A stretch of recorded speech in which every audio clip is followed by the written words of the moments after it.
Hey everybody, this is Rydo, and we're back to another live stream of Yu-Gi-Oh! Master Duel and video game news. Today is Wednesday, August 30th. So we're at the end of the month, and it seems like this may be the first major real update in the entire history of Yu-Gi-Oh! Master Duel. Over a year it's been running, but in particular, this is the first time I've seen them mention specific new cards being added to the game. They've also added a new solo gate, new selection packs. The cards mentioned were Blackluster Soldier, Legendary Swordman, and I believe it probably would be Red Eye Soul, maybe the other one that they're making a big deal about, but suffice it to say, this feels like this is kind of some potential game-changing, meta-changing cards, whereas notifications and announcements of other selection packs have been under-advertised by Konami in the past, and while some of these expansion packs and new cards being added to the game have changed the meta, this feels like this might change the meta quite a bit. Unfortunately, I still don't have crafting points to probably get these cards. Let's see. Blazing Warriors secret pack has been updated. Removing number 86 Heroic Champion, and then adding several heroic cards. That's an odd change too. Now what's weird about this, though, this is adding more cards too, is that they said the Steam version of Yu-Gi-Oh! Was not going to need that update at the beginning, and I still got the update at the beginning, so I don't think they've ever really been able to figure that out. Also have a tryout duel competition, so just a lot of news today. As for the previous event, I didn't get the title, but I got enough gold and enough crystals.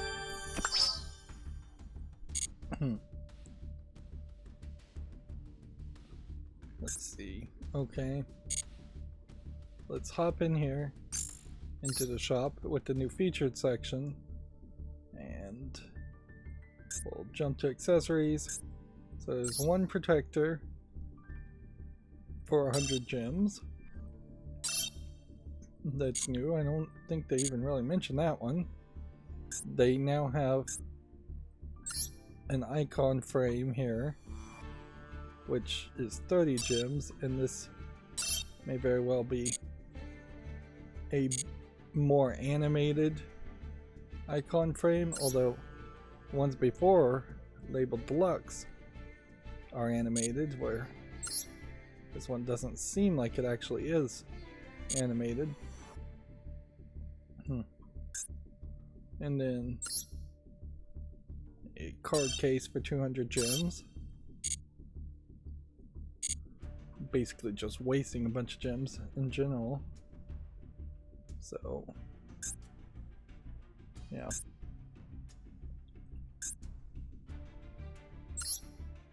Why don't I have that?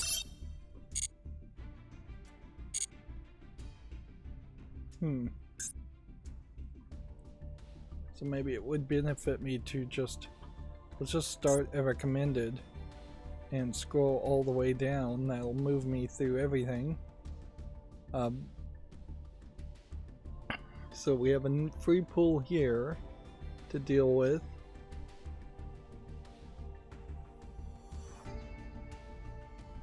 And so that's probably where to start. Then we pretty much have everything else purchased. I don't know why I didn't have the Red Eyes Black Dragon icon. Most of this stuff is pointless. Okay. So free pull for Beastly Claws of Terror. How many of these cards do we have already? Well, increasingly I think we will find that we have a decent amount of cards even before we start opening this. There's a lot of super rares here to go for, and there's definitely enough room for a 10-pack pull after this. So do this free pull.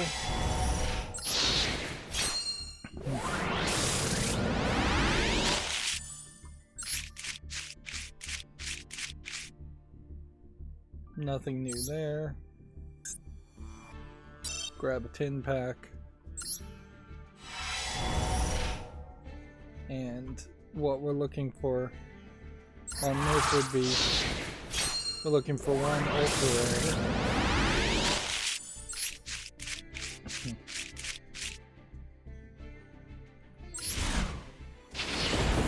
And if we don't get an ultra rare, then we'll pull another 10-pack, which we were probably going to pull another 10-pack anyways. So for the past couple days I've been playing Epic Mickey 2. It's amazing how small the areas are for how long it takes to actually accomplish anything. The Mickey is just scaled down so he walks a little slowly. It just takes a little too long to get from point A to point B. It definitely doesn't have the feel of like Mario 64 where you could run from one end of a map to the other in less than a minute.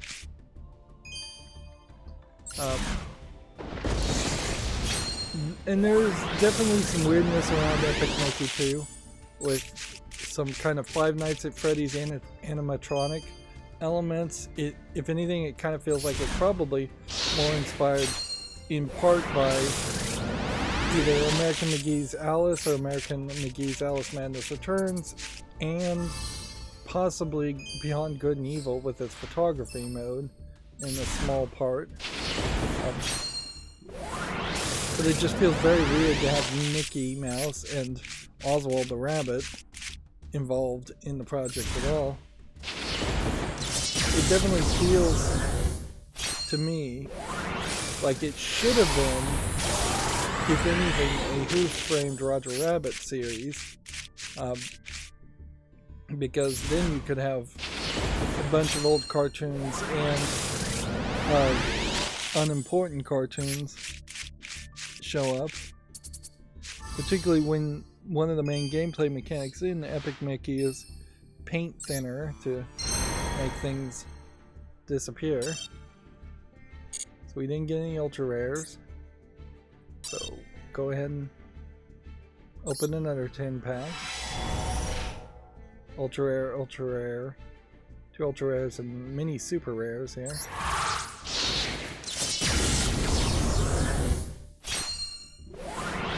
I think after a year, it's time to probably refresh these card pack opening animations.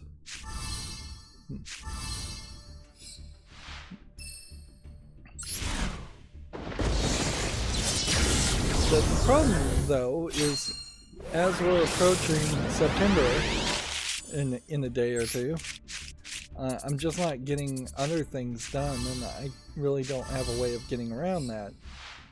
Like, I'd like to play 1 or 2 Nintendo Switch games. I'd like to build my server rack, which I bought and didn't do anything with, as far as assembling it. So I'd at least like to do that much. I'd like to catch up on my Lego sets, which I haven't really done but 1 or 2 sets this whole year. But I've been sleeping a ton amount of time.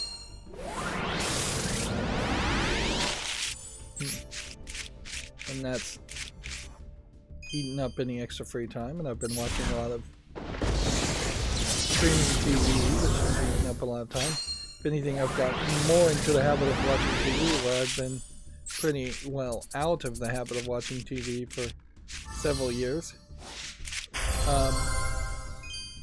the over-the-air DVR that I have called a Tablo, Tablo, apparently that company got acquired and they announced a new streaming app for your in-home DVR server that they're going to come out with, and a new device that is 100% subscription free.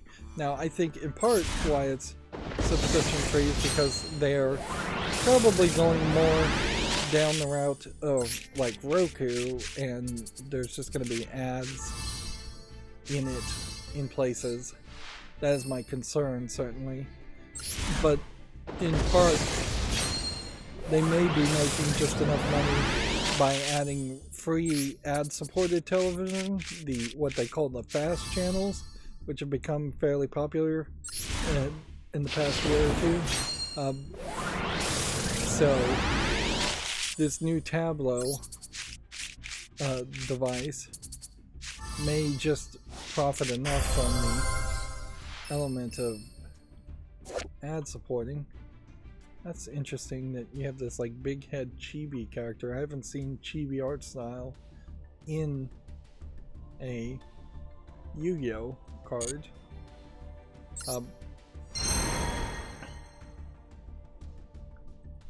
So yeah, that will save me the annual subscription fee I was paying for, but it very possibly will be the abandonment in total of the commercial skipping feature, which sucks, and it may be the total abandonment of it being ad free. And the new device physically, as far as hardware that the Tablo has announced, isn't particularly the best hardware. It has ATSC version 1.0. They're working on ATSC version 3.0, although the over-the-air companies want to have DRM on ATSC version 3.0, and they want to really screw over people, particularly in that the newest thing I heard is that the ATSC 3.0 is also going to require an internet connection, which means people who likely had over-the-air TV reception sometimes have a real lack of internet connection options too. It's weird I missed this one card, but it's not worth buying another tin pack for that. But yeah, the new Tablo has only two ATSC 1.0, which is only guaranteed to work up until 2027, so you're doing a bit of an investment there.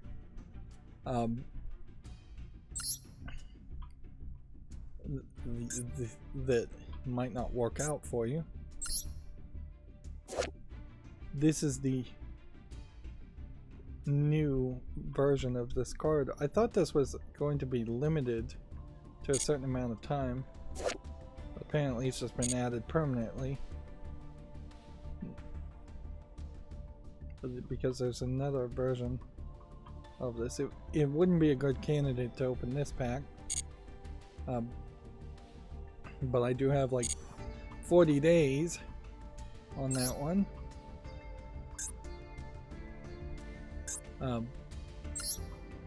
Otherwise, as far as whether or not it has ads in it is going to be a big factor in just what kind of new features and how the new app works is going to be a big thing there. It doesn't have internal storage to plug in a hard drive. It's now plugging in up to an 8 terabyte hard drive to expand the storage. But it does have internal storage in the more accurate description to say that there is some kind of NVMe. I imagine it's probably not NVMe. I imagine it's probably EMC is what I think it's called, storage to start with. But I think fairly quickly you probably would want to plug in some kind of USB external hard drive This one would be a good candidate. Open Pledge of the Sword. Of course, if I open that, I'm not really going to be able to afford to open anything else.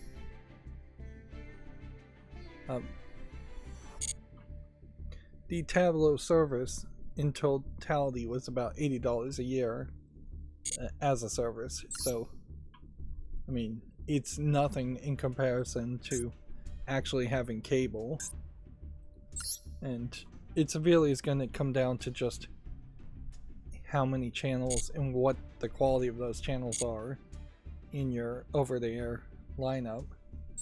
A lot of people, it's not as good of a thing if you can only really get maybe 4 channels or 3 of the major 4 channels. That's not going to really work for you. That's a lucky draw. Let's see, is there anything else I really want to talk about or mention? I am still streaming on Twitch. People seem to not understand the label rerun as far as the chat. I am still getting I'm not really getting spam people so much, but I am getting people that are hopping into the chat and trying to talk to me, even though it's labeled as a rerun, which is supposed to mean basically that the person is AFK. In my case, I'm actually lying about that. I am there, and I am occasionally seeing somebody post something in the chat. But I'm not responding to it because I'm making pre-recorded footage. There is still this problem, though, where the path to affiliate, I think, for Twitch is deceptively difficult. Even though I've made all the other requirements, averaging 3 viewers over a certain amount of time is just really, really difficult. To get 3 people watching for any point of time, let alone more than 3 people, is crazy. So I probably need to draw a line in the sand, and I would say December 31st is probably the line in the sand for streaming on Twitch.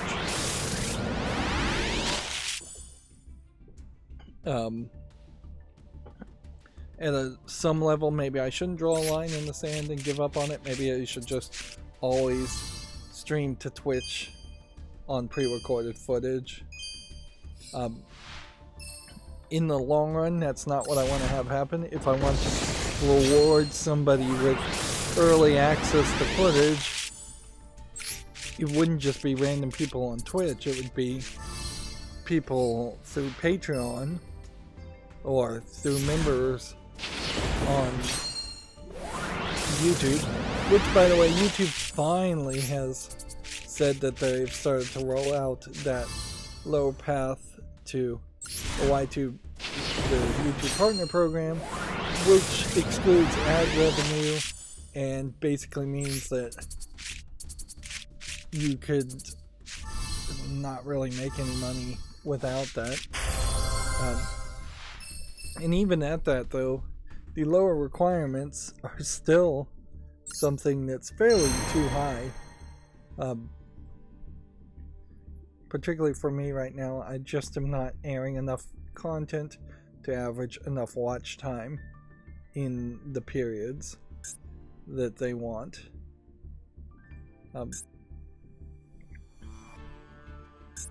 Yeah. And I definitely can't triple the amount of content coming out on my channel. I can and plan to have twice as much coming out on starting January 1st, but inherently I need viewers who actually watch the pre-recorded footage and watch it all the way through or watch it 2 or 3 times to get the watch time up. And yeah, that would only really unlock memberships and things like that, which it's such a small channel. Mine is such a small channel that it's really, really hard to think that any significant number of people would join a membership and do a Patreon through YouTube versus doing a Patreon through Patreon. And then, yeah, I guess the Facebook is still a nightmare. I haven't figured out any way to really put content on Facebook consistently. If anything, I may just straight up try and make a macro that pulls up entire series months later and then puts them out on Facebook.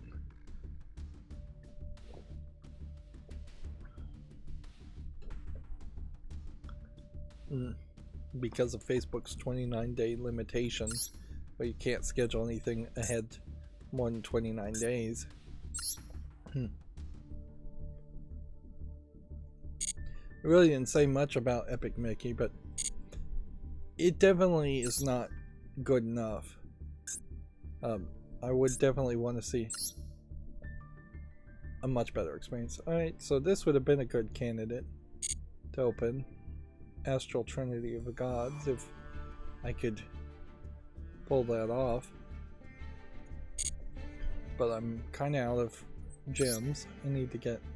If I got 700 gems, I guess, by the end of this stream, then maybe on Friday I would open it.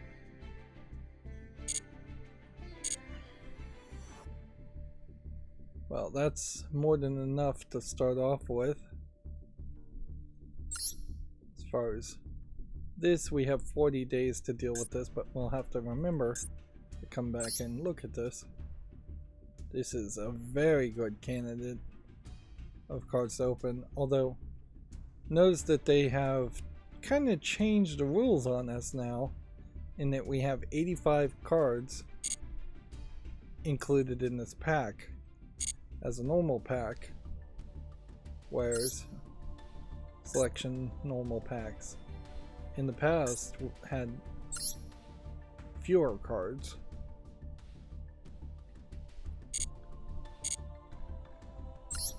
Let's see if this one gives us a comparison. I don't feel like selection packs had 85 cards to start with. 85 cards in a selection pack in the real world would be quite a lot of cards to collect. And then the Master Duel packs don't seem like they've been updated. It's still 7,500 cards or so. And I just had caught up with all of the solo stuff for the most part. So now we've got one more solo thing. I can put that off for a good long time, though.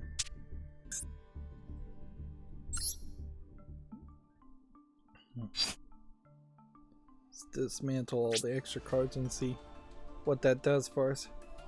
410 normal crafting points, 460 rare crafting points, 20 super rare crafting points, no ultra rare crafting points at all.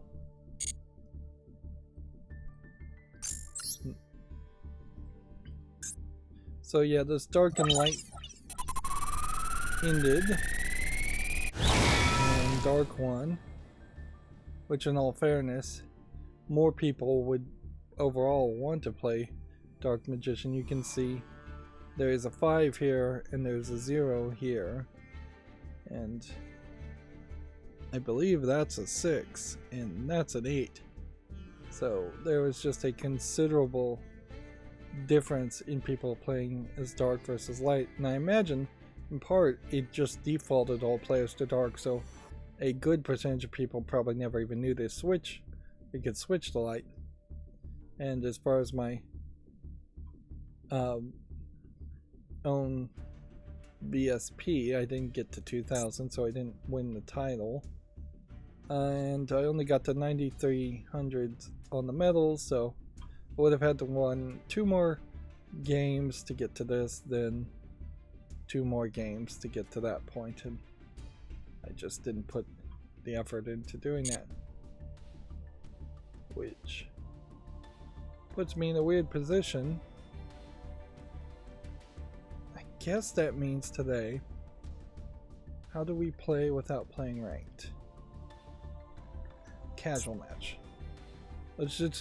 We'll just do casual matches today because it doesn't benefit me any to play and get, I'm not going to get higher than Platinum Tier 4. And if I fell down from Platinum Tier 4 to Platinum Tier 5 or Gold 1, that would be a problem. Now I'm actually at Platinum 5, so not 2. So casual matches today. We'll change decks. We'll just bring out Zodiac Tri-Brigade, since I don't think we can actually play Zodiac Sprite. I mean, we can play it. Now is as good of a time as any. Nope, I can't play it because it doesn't have cards I own.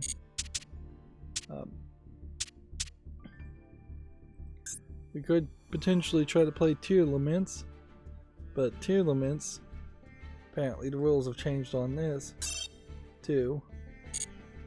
Like, terraforming is forbidden, Cyberstein is forbidden.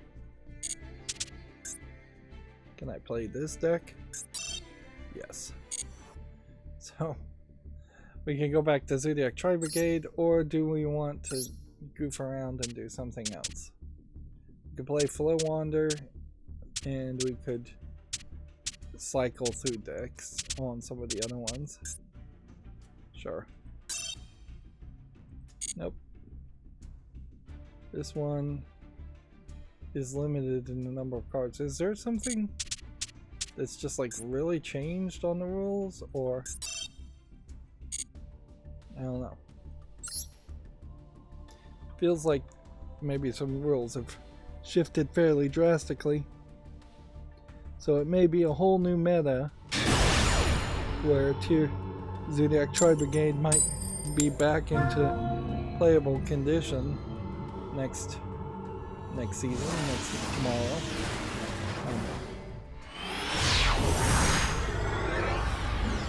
Okay, let's see. We started fairly early.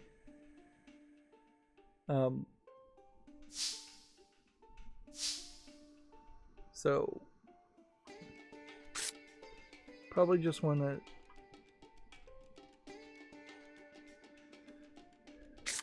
go ahead and this is normal set. Monster would be used as a synchro monster. One monster in your hand can be used as one of the other materials. Okay, let's try it. So 2800. Start with that. And then that.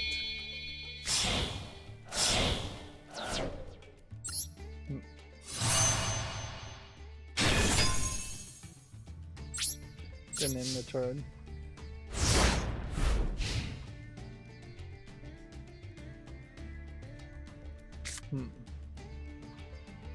Apparently, Bandai Namco has filed a Pac-Man Superfast, a trademark for a game called Pac-Man Superfast, in Europe today. Which, yeah, they've got to do something with Pac-Man, I imagine, every now and then. That is potentially going to be a problem as far as older games, is that either you're going to eventually just have to put them in a Disney Vault equivalent and not sell them for 5 to 10 years to try and grow some absent feelings there, or you're going to have to constantly try to port and resell and renovate. Resident Evil 4 has been the example of constantly porting and reselling the game, but eventually they did have to remake it, and you can't do something like that in Pac-Man. I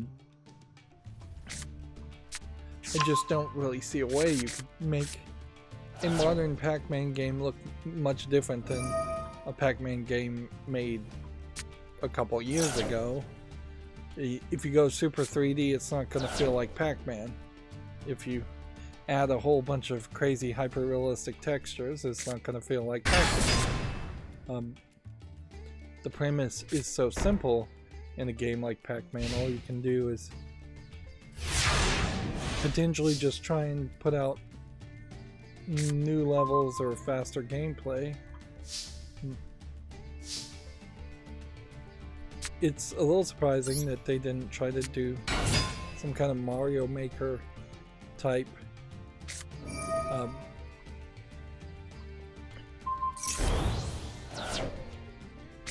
experience, because that would make some sense as if you made Mario Maker.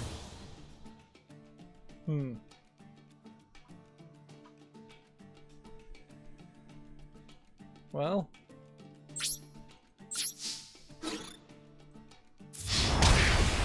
that was an interesting twist.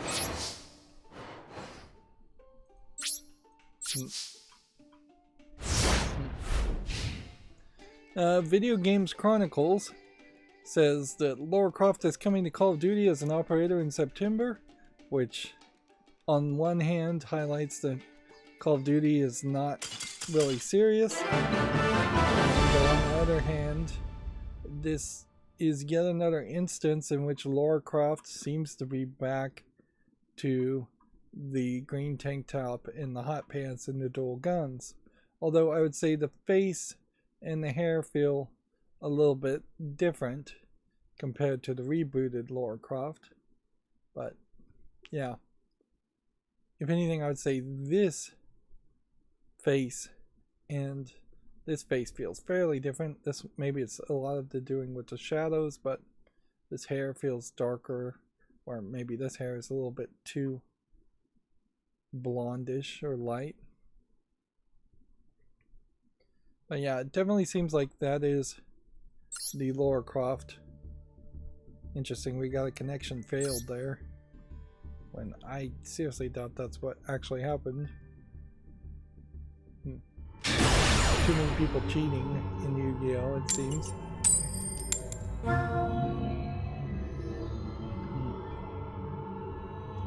You know what I should be doing is I should be playing the solo missions. Come to think of it, since it is the end of the month. So we definitely are getting to a point where Lara Croft is coming back, and she is going to be much closer to the old Lara Croft. I'd say her bust size also in the tank top is getting back to being a little bit larger, where in the rebooted series they definitely underemphasized her bust size quite a bit. Which there is a really valid argument against making every single fictional character depicted in a video game flat-chested.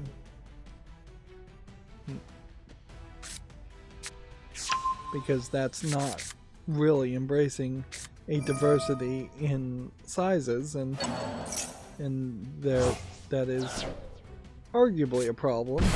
It's not really a problem because they're fictional characters. It's not discrimination as far as only hiring flat-chested or big-breasted women would be discrimination. But yeah,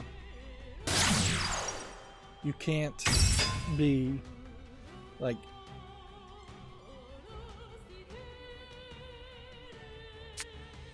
pro the depiction of larger models, overweight, fat models in one breath, and then also be anti-big-breasted people who are just naturally big-breasted. We can certainly have an argument about ridiculous people that have like quadruple G-sized breasts that just aren't likely to naturally occur, but that's almost never the case. Even in the adult games that I see on Steam, very rarely do I see some lady with just giant boobs that are bigger than what an actual woman would realistically have. And for Lara Croft, it really was more of a case of taking her from being a C or a D cup to a B cup. Because they just wanted to underemphasize that. We're definitely not getting back to the triangle low polygon boobs of Lara Croft Tomb Raider 1.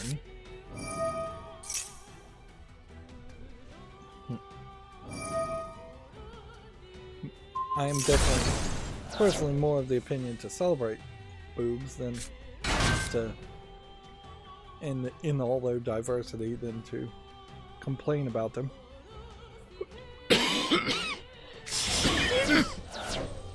And I guess that I'm glad that feminist frequency in tropes versus women is now in the rearview mirror,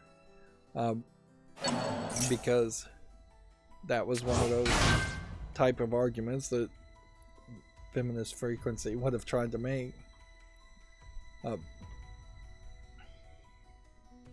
Now, inherently, just because we see Lara Croft as an operator in Call of Duty doesn't mean much of anything else. It still is likely to be 1 to 4 years before we get an actual new Tomb Raider game.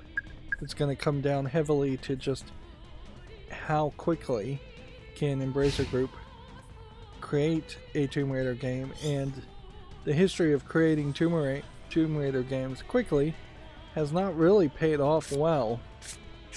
So I'd kind of prefer them to take their time.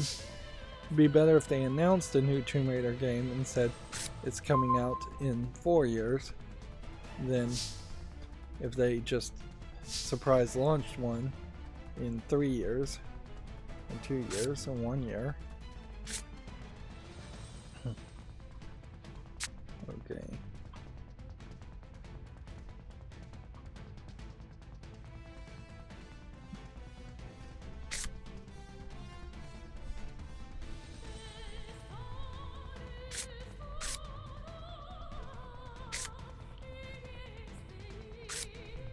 Let's see. Do this.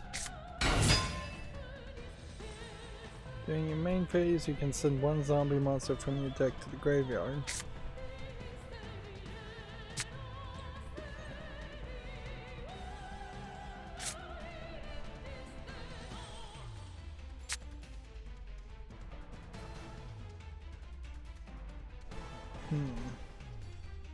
So we want something probably like Gozuki.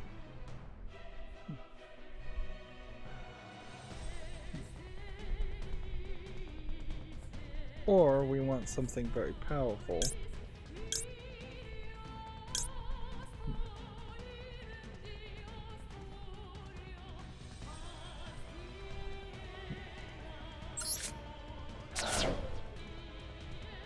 See, that seems like that is the big card to play.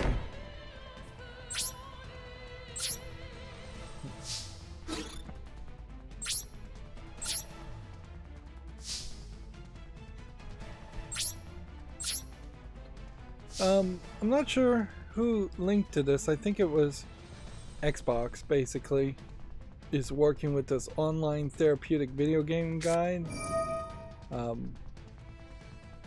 which is part of, I guess, Child's Play.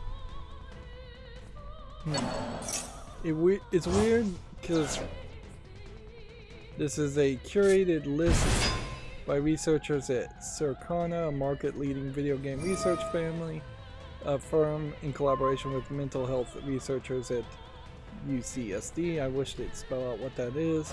So if you wanted to play games where you had pain as a symptom, they're suggesting what seems to be a medium-sized list of games.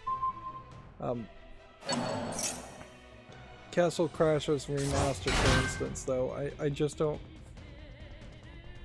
understand why you would specifically say if you have a symptom of pain, you should be playing Dirt 5. Yeah, clearly some of these are like Microsoft favorites, but yeah, Castle Crashers is a beat 'em up game, so if you have pain, inflicting pain on others is like, at what point does that make sense? Sadness would be the one that really would feel like it would make the most sense. Like, because you would think then everything, if you had symptoms of sadness, you would recommend games that aren't sad. So Angry Birds, if you're sad, well, I guess at some level maybe focusing on anger instead of sadness might be a smart move. Balloons Tower Defense, Broken Age. I think there's kind of some sad points in Broken Age. That Cadence of Hyrule. Yeah, this whole list doesn't make any sense at all.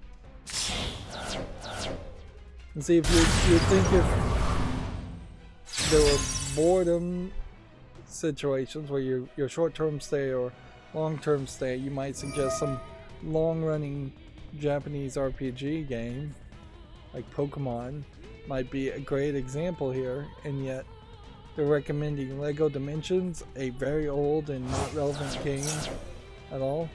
And I guess inherently this is going to be the problem with any list like this. I don't believe you can play Overwatch at all now. Overwatch 2 you can. Tetris.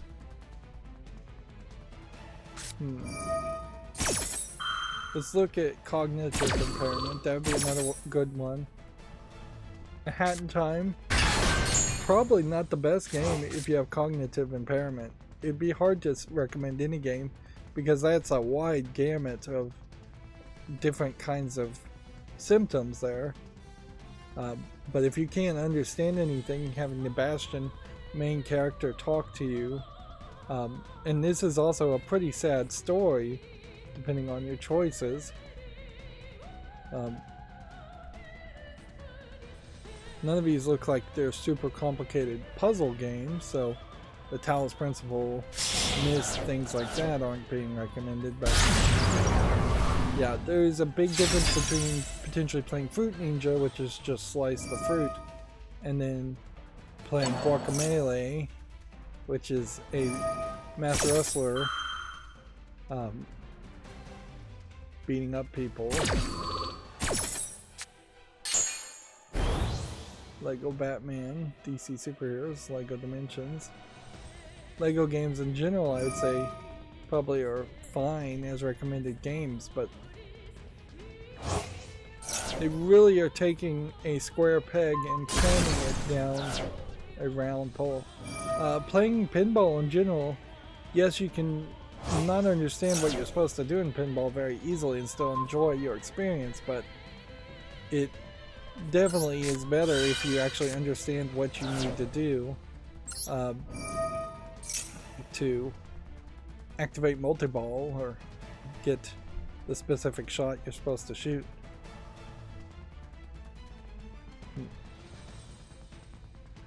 Yeah. Res Infinite is, I guess, easy enough to play. Some of these are multiplayer games or co-op games, and you may get very poor experiences if you're playing these games and you have cognitive impairment, or if you're just not playing well enough, you may get kicked from teams. The Witness? Really? You have cognitive impairment and they're recommending you play The Witness? That's a super complicated puzzle game.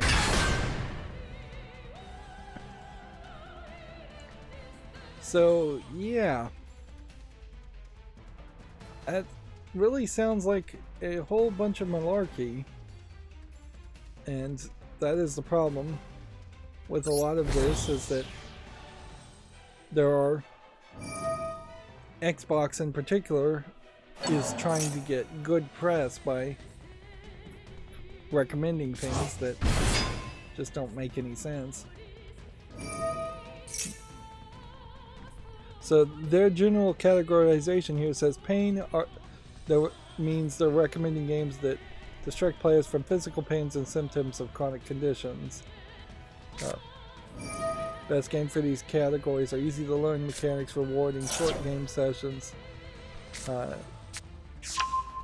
Sadness, games that improve mood or discourage negative thought patterns. Boredom, games that entertain in waiting rooms and short stay situations. Games that provide more substantial entertainment. I would say, wait a minute, if you're in the waiting room or in a short stay situation, almost all hospitals would not bring up a game cart to a kid in that situation, particularly in the waiting room. They're not going to hand a Switch or a Game Boy or something like that to a kid who's sitting in a waiting room. Maybe they should, but it just doesn't happen.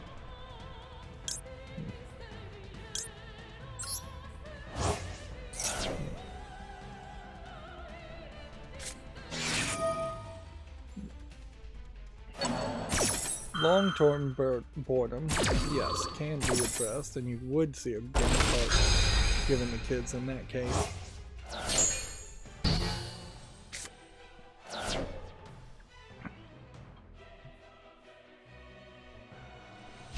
Part of the problem I imagine here is that there are probably more than enough people who could be hired by a hospital to make recommendations on what games should be playable, and just they should be effectively a librarian.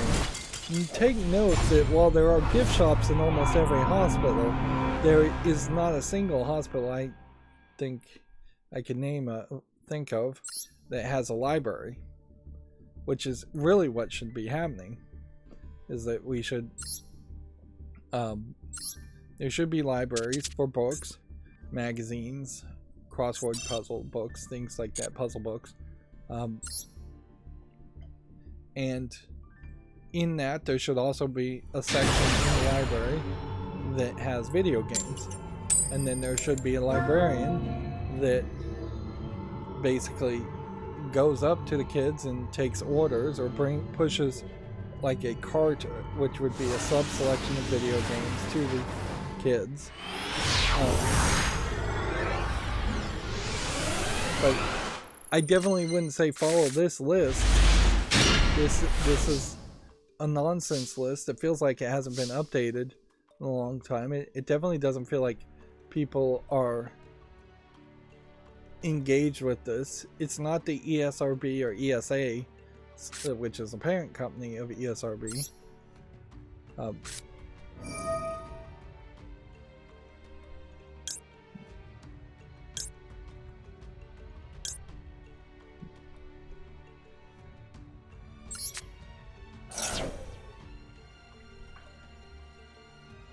Let's see. We're looking for something big, I imagine, to start with.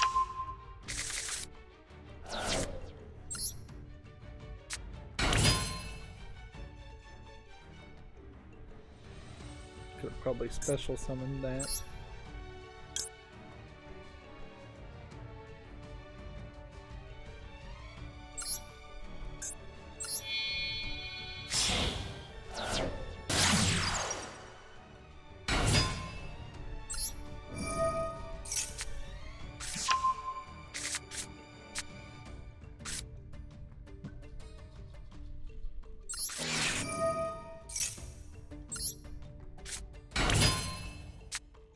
This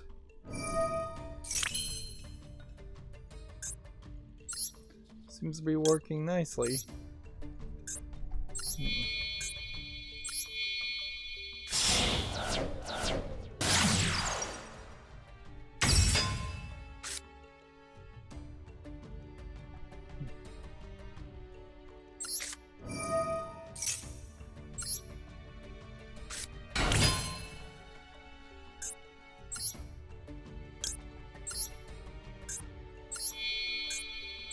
Well, this is definitely a link summoning deck. A lot of these decks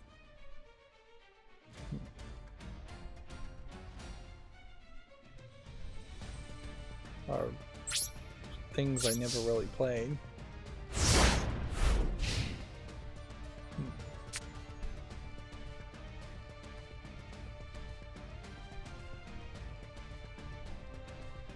If you specifically click at a game, you can see that they don't even have any pictures here, and the description is considerably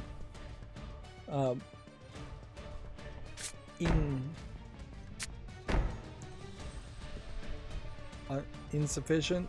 Just this is way too much of way too little information overall. And they're using the Giant Bomb API for more game info, so clicking on this should take us to Giant Bomb's wiki, which is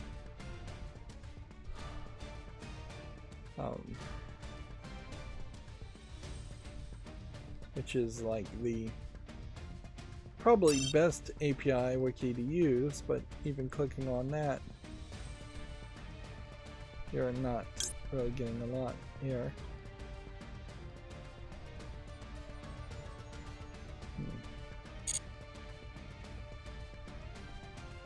It's been a long time since I've been to Giant Bomb at all, and the wiki is not super great because there's just so much going on here, and so much of this is ads.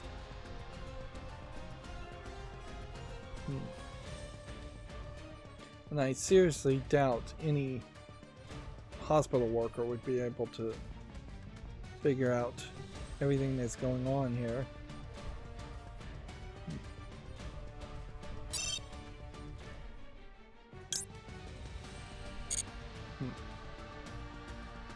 Like, apparently this game was played on an unprofessional Friday at Giant Bomb in 2016.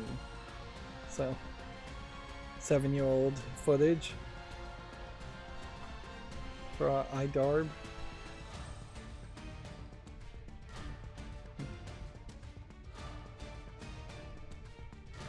And only when I click the images on Giant Bomb do I even start to get a general idea of what the game looks like.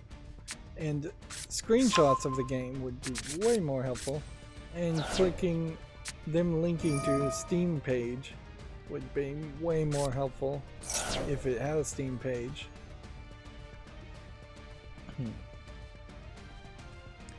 So, yeah.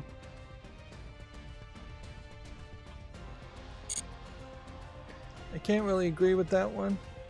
I don't feel like the video game librarian, which really should be the title for hospitals, should need to have any kind of significant medical background and should be diagnosing or prescribing video games like it is a medicine, or like it is some kind of rehabilitation or treatment.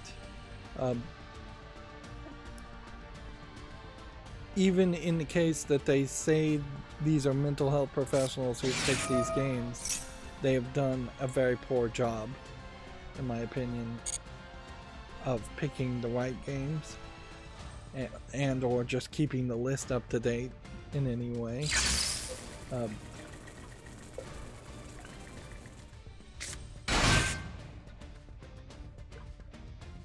Inherently, I assume none of those mental health professionals that pick the games actually have played the games, actually have that experience. But it also is going to heavily come down to the idea of I suppose maybe I'm supposed to just use this effect to draw cards.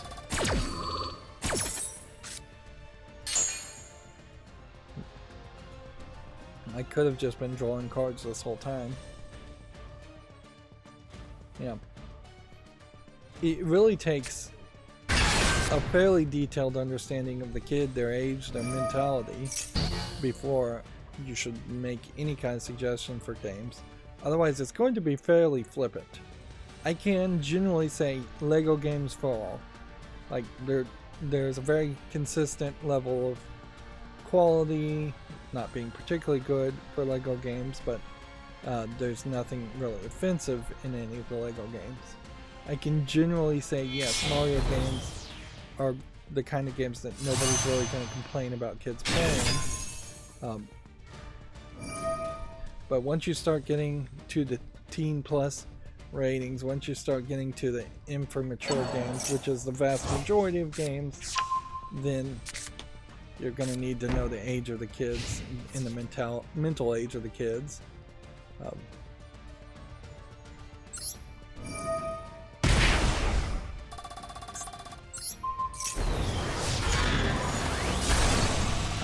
don't know why I did that.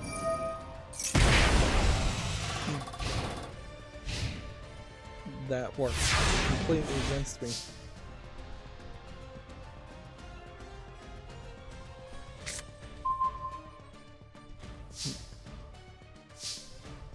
But yeah, Microsoft in particular needs to stop with the cheap pops. They need to really realize that they actually want the people that made their accessibility controller, which by the way they have done nothing with that accessibility controller since it was first announced and released.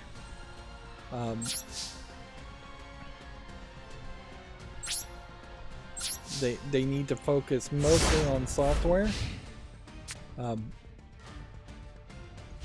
They could certainly have better systems to lock people out from voice chat and audio chat if somebody's like mentally at risk of being manipulated or lied to, or should just not be talking to strangers because they're young. Those are things Microsoft can do in software for free instead of just promoting some other service, which is really just promoting itself and not even doing a good of a job. Now, if Microsoft, which I believe is a board member of the ESRB, wanted to expand the ESRB to have effectively trigger warnings for people with mental problems, then yeah, that would be something. Now, there will be some people, and I might be amongst that group of people that says video games don't do trigger warnings.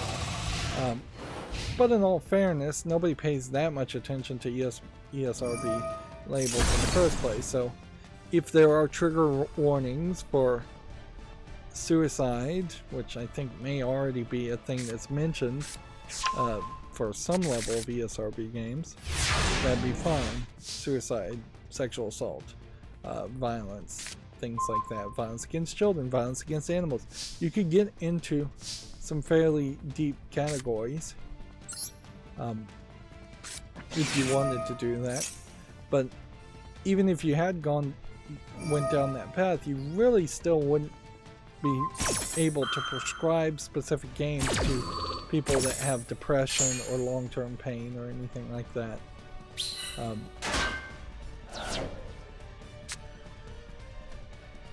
So it's just not likely that you can get where they want to get, because they're effectively just selling snake oil to say video games are especially helpful for people who are suffering, kids who are suffering sadness or long-term pain or boredom or anxiety or anything like that. If an individual game developer said this game is good for people who have anxiety, I would not make a YouTube short on it unless they could back it up with some real medical peer-reviewed reports, because that sounds very much like alternative medicine, fake medicine, a way of potentially doing more harm than good, where a kid who's depressed who maybe needs to be on antidepressants might instead be pushed to simply play a video game or meditate or pray away the sickness. Things like that can be way more harmful.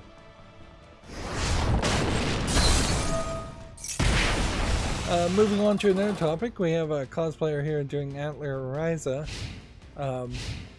as a character, although I don't really feel like the haircut here is anywhere close to being accurate. It's a decent costume, perhaps a little bit more cleavage showing than it should be. But uniquely, this is kind of the first time I've ever seen anybody try Antler Ryza as a character. Despite a heavy fan base and unexpectedly good sales around the game, I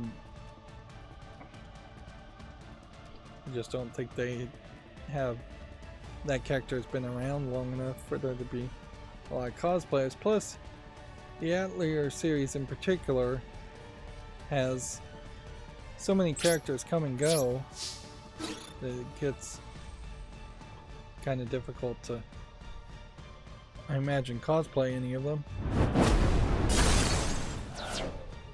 It is probably a fairly incredibly small number of characters that do get cosplayed a lot. They really have to have some really special reception. ScumVM is now an affiliate partnership with the Zoom platform. I've never heard of this zoom-platform.com, but it's a DRM free supplier for games.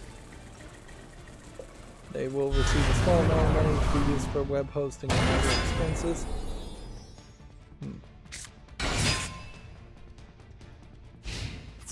Let's see, and then they list some games you can purchase.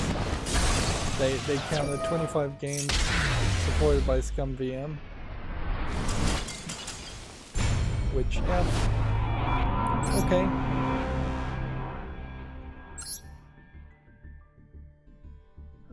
I think I didn't mean to click on that, but whatever.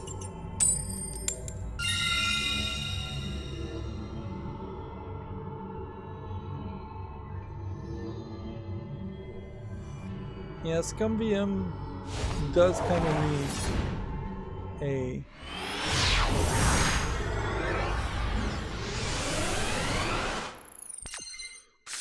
some form of income to keep their website going, but I think that's pretty much all it needs.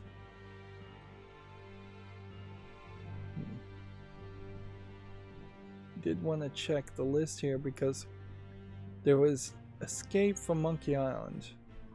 When I was looking through all the games I played, Escape from Monkey Island was broken and wouldn't run.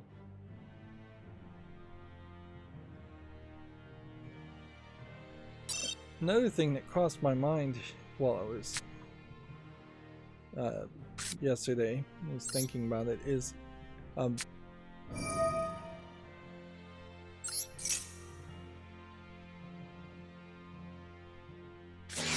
wonder how easy it is to get like Blu-ray playback on the Steam Deck. Like, for the most part, I imagine it's fairly easy on the Steam Deck to get video playback.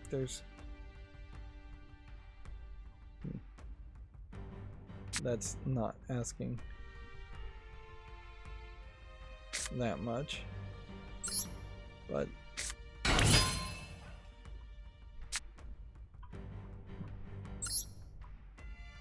yeah, to get Blu-ray playback, you would need to plug in an external Blu-ray player to the Steam Deck. Then you would need some software.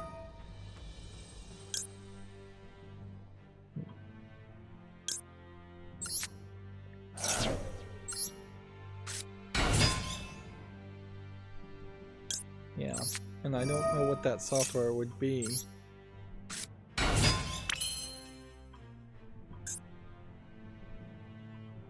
And on one hand, I guess maybe a lot of people wouldn't really care too much about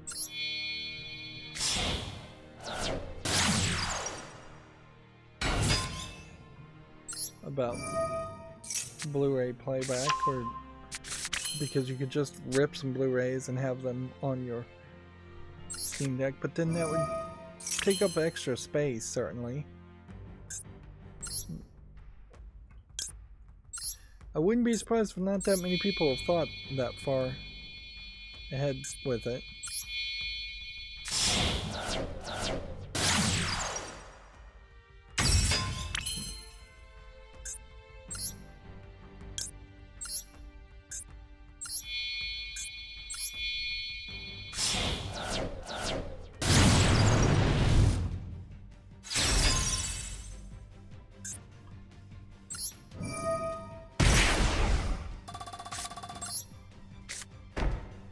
Okay.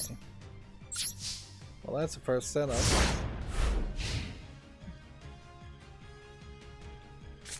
Yeah, the reason why I was thinking of the Steam Deck, obviously, in ScumVM is that you could pretty much have all of these games that ScumVM supports in a Steam Deck, even the smallest amount of storage on a Steam Deck, and it would work fairly well. Is this the game I'm thinking of? Called the Shiba? Or is it a different game?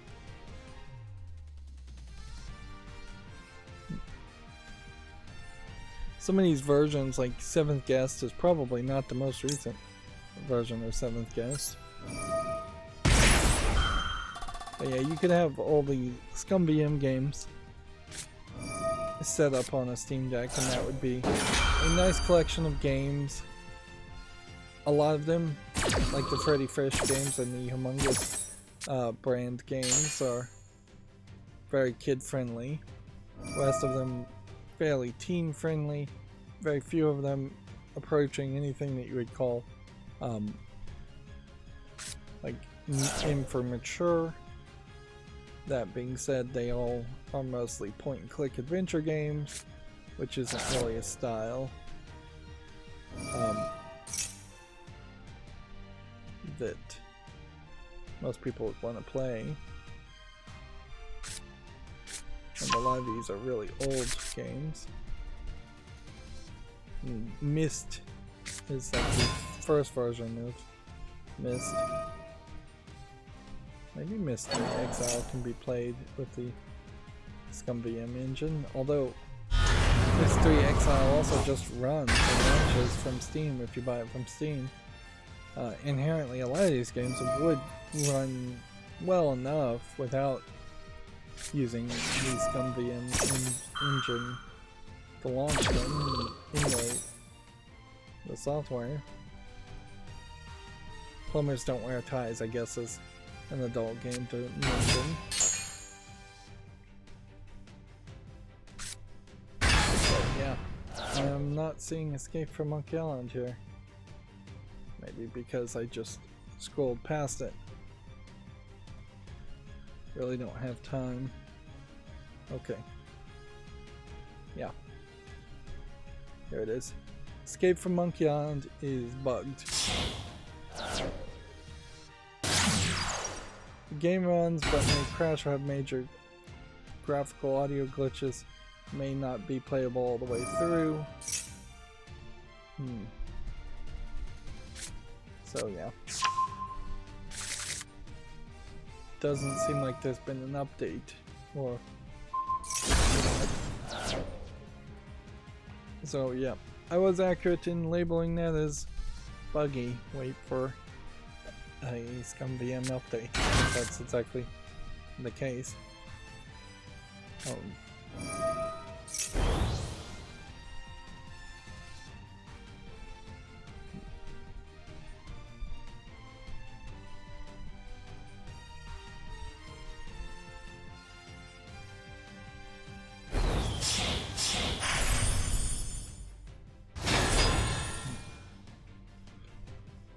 This game, the Shiva,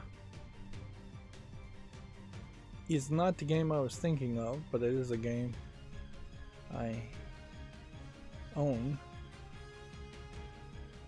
Interesting. I'll have to remind myself about that. Back to news. GameDeveloper.com says there's a report that the Awesome Knots developer Email Games has filed for bankruptcy. This is a 16-year-old studio that created the original version of THQ's The Blob. You know, there's a game called The Maw, THEMAW, and then there's a game called The Blob, and I confuse those two. And Swords and Soldiers and Blightbound. So I'd assume this is not a company that ever got acquired by Embracer Group. So I wouldn't be surprised if maybe Embracer Group, being the new THQ, tries to get the licenses to these games out of bankruptcy. Otherwise, you have other companies that certainly could try to get licenses of the games. Not that I think you can do too much with that. It would make a lot of sense for Microsoft to swoop in and try to get the rights, or Sony to swoop in and try to get the rights to old games. Cheap. I wouldn't be surprised though if this isn't just shutdown season and that we have 4 or 5 major, or not really major companies, but medium and small companies announce shutdowns. And my evidence for that is this Gematsu article saying a company called Me Games is going to be shut down. Shadow Gambit The Cursed Crew was its last game, which is also not a game I recognize. This is a 12-year-old studio. So, yeah. Inherently, there is. Let's see this game on Steam.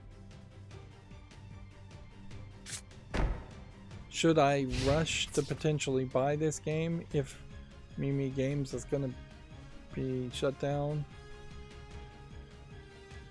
Not really.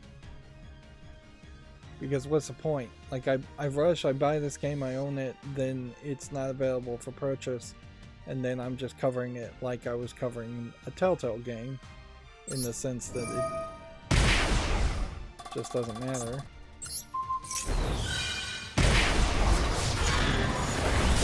Yeah, I don't understand why lowering that attack to 100 to 0 makes any sense at all.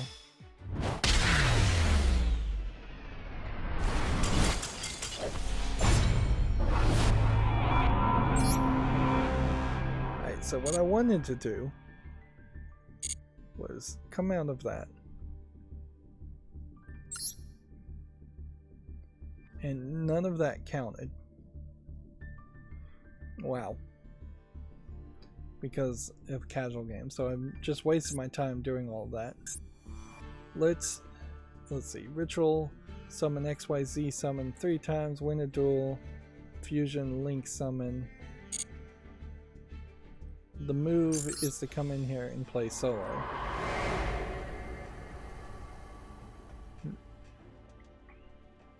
Just click on this one.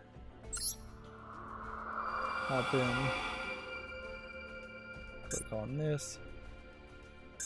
Yeah, this is a loner deck.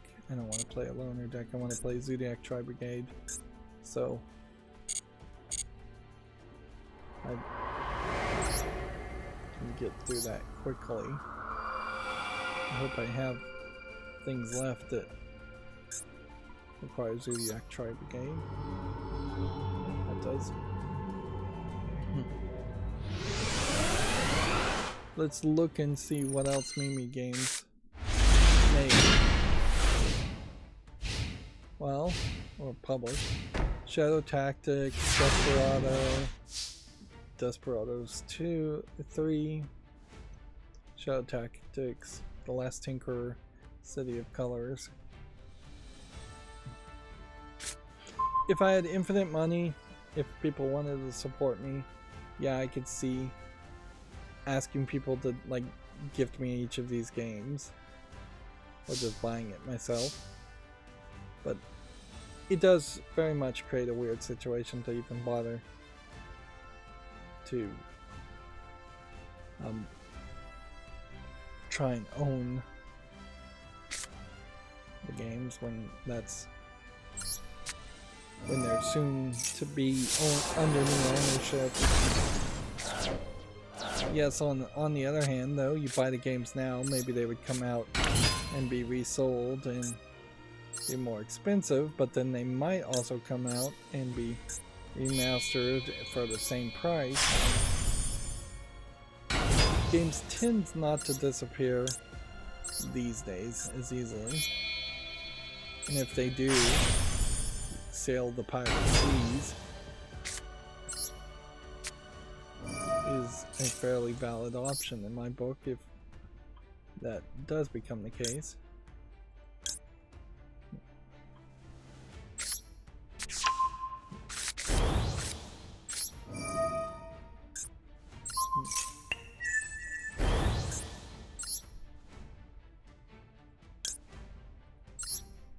So we'll go ahead and XYZ summon the bunch.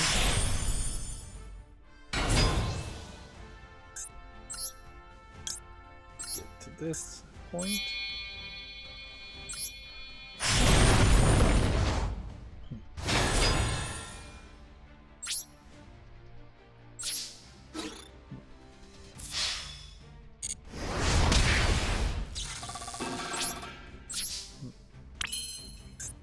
And that lets us summon Zeus. That's a lot of mouse clicking though. Here's the direct Call of Duty blog.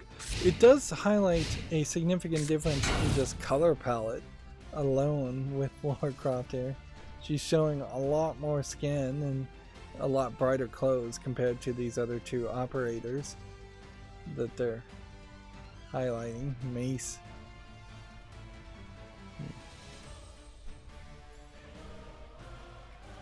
Call of Duty does seem like it is kind of all over the place. I feel like at some point Call of Duty was selling itself on realism, but I think it's no longer that point. There's a ton of text here with very few pictures as far as what they're changing or updating. Just a long post. Okay. Let's go ahead and activate this.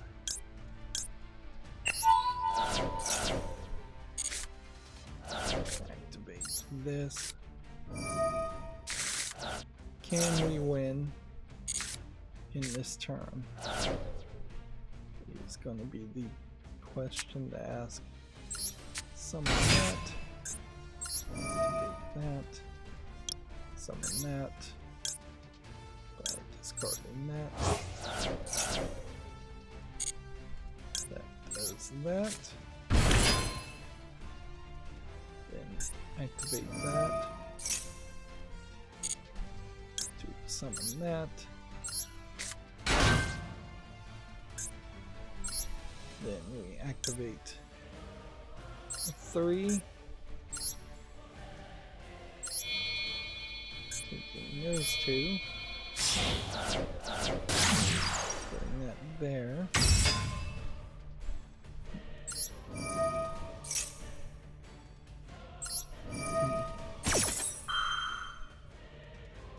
I'm over-activating things, but this will get the daily quest done fairly easily.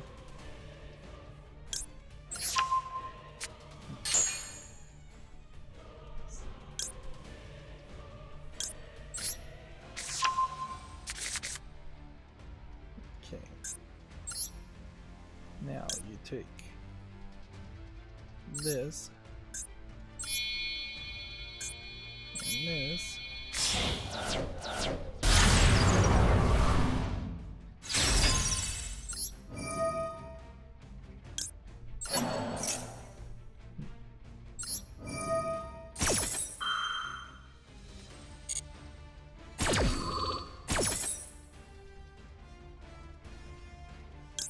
Send that to the graveyard.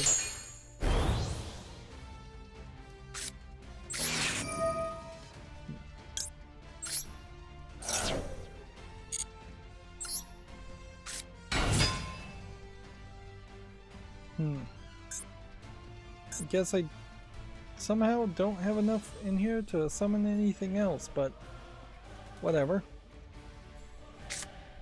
So, just to waste time and activate things, we'll remove that from the graveyard. And we'll win.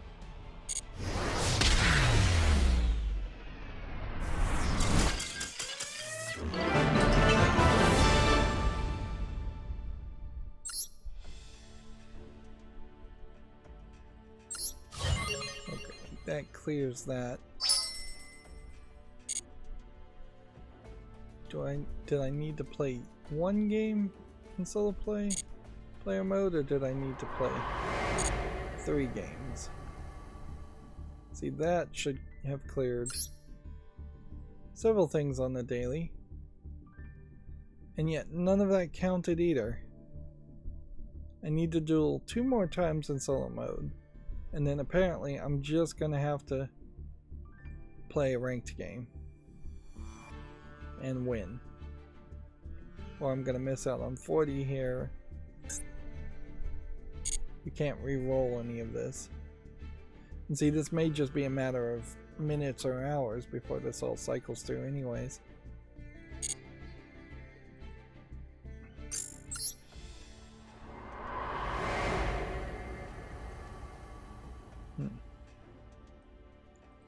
Alright, well, we'll hop back in here,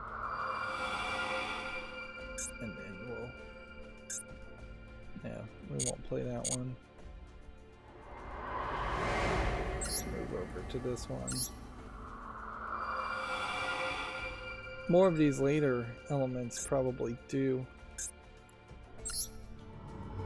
have more loner victories that I need to do versus free play deck victories. Video Games Chronicles says Amazon has announced its New World's first expansion, Rise of the Angry Earth, which, if anything, just reminds me that New World has even been released. I would have said yesterday that New World was still in development hell for Amazon, and Amazon has not released a game, and that the Lumberyard software is not actually successfully been used to make the game. So inherently, I think that's a case where they have done a pretty pathetic job of advertising the game. Considering they own Twitch, considering Prime Gaming is a thing, you would think that every month there would be an advertisement that around New World, or there'd be a new announcement or something that would have caught my attention, but none of that seems to really have happened. Although it is interesting when thinking about advertisements. I've had ad blockers for a long time, particularly on YouTube, but I have not used sponsored blockers for like in-app, in-video sponsors. This video is brought to you by Raycon type stuff. And so I have been seeing advertisements quite a bit, even with an ad blocker. And so now that I'm not seeing sponsors, and it's just skipping over those parts on the videos, I've actually regained more time to ingest informative information that's actually helpful, or move on to the next video, or get back to recording videos myself. So I would say if you are about blocking ads, blocking sponsors also makes a lot of sense too. To be just completely oblivious to what somebody is trying to sell you probably is fairly helpful. Although in all fairness, all the sponsored things on YouTube videos are usually things I would never want or buy in the first place. VPNs, Raycons, things like that. Like, I've seen those same ads for those same things hundreds of times over, and I am nowhere close today than I was day one towards actually wanting to own or purchase any of that stuff, which I guess inherently probably means that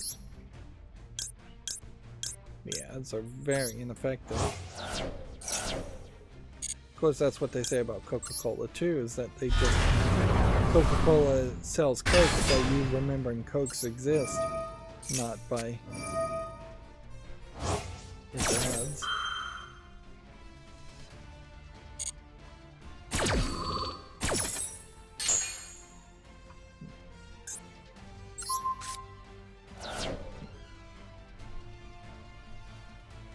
I think I'm gonna win this turn.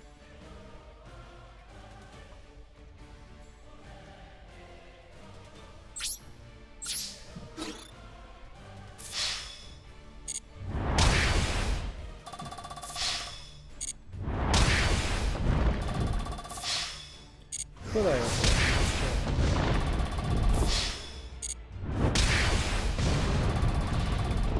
Probably could have. Let me think of it, because let's say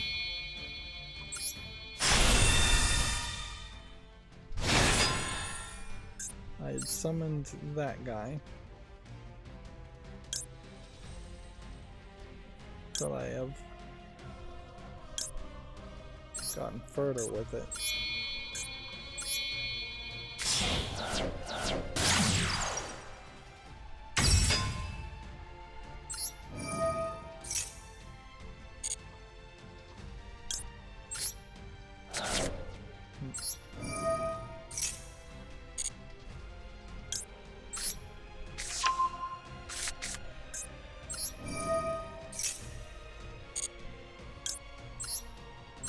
I think I could have gotten further with this, because look, you go here, and then you say take this.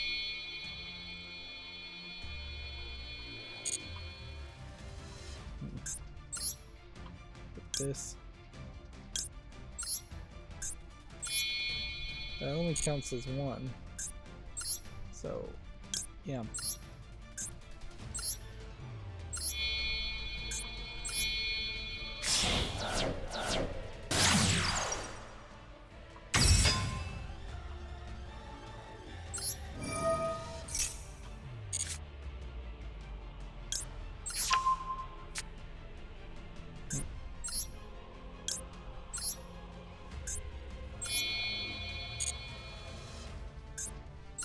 And then I guess maybe at this point I could have done this.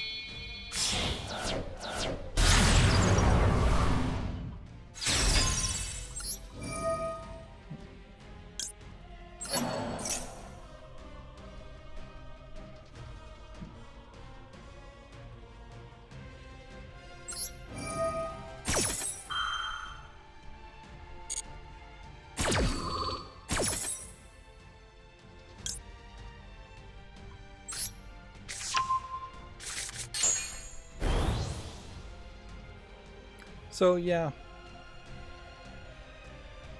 think I could have won this turn had I done all of that.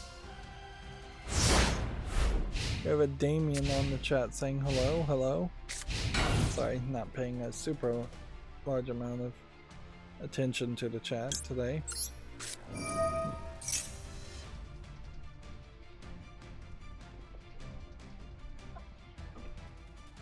I need to find a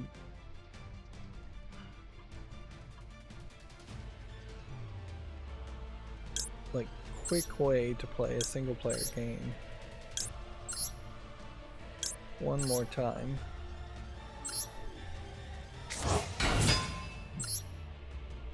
So doing all this extra stuff, which doesn't seem to really be counting towards the daily quest anyways.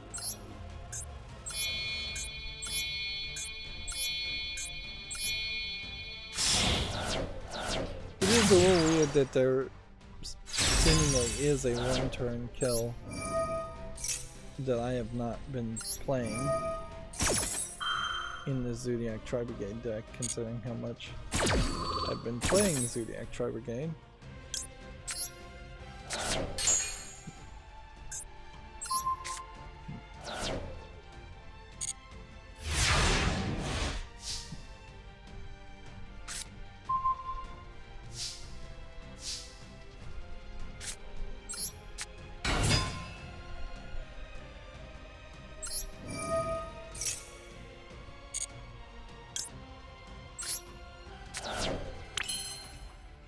Let's just go into battle mode and win.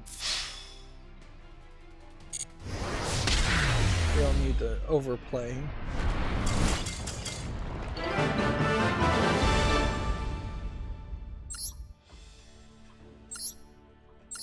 One more.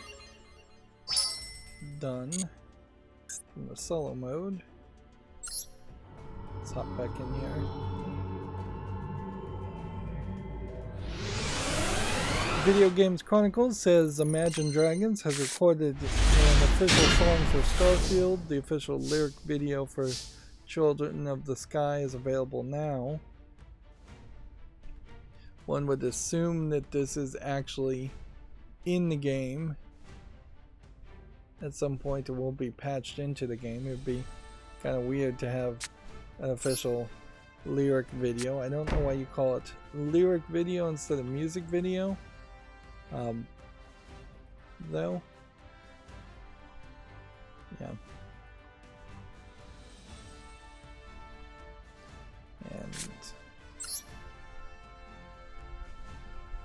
I guess I really don't have time to try and listen to it. Skip around here.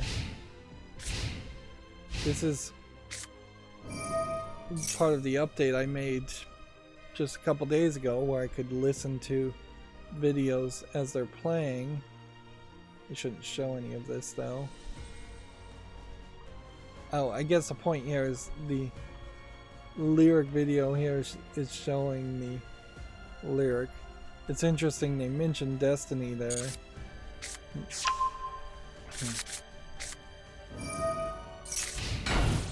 And yeah, the music video shouldn't be playing on the video here. So, yeah. I thought Imagine Dragons was a little bit more of a heavy metal band, but that definitely sounded more like pop vocals to me. Not to get into the weeds of how you'd actually define a band, but skipping around and listening to the audio, it sounded fine.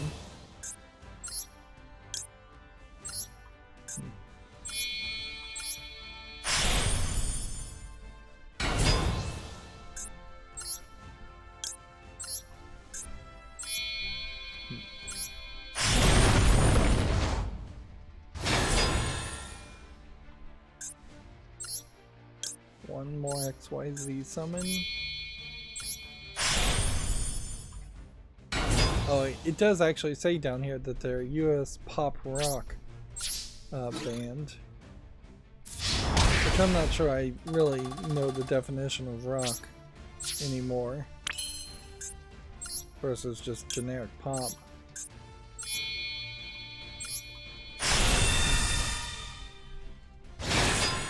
I imagine all the definitions of different types of bands have been always fairly nebulous and inconsistent.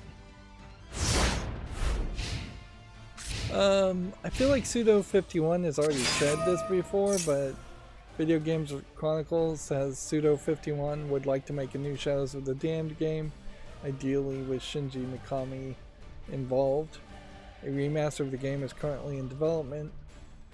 I definitely feel like the remake of the game makes a lot more sense than trying to just remaster a game that really didn't sell that well in the first place.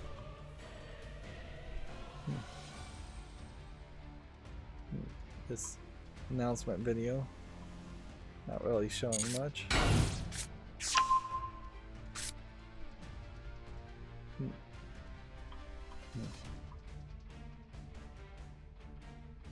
I never played Shadows of the Damned, but I definitely would be willing to give it a chance.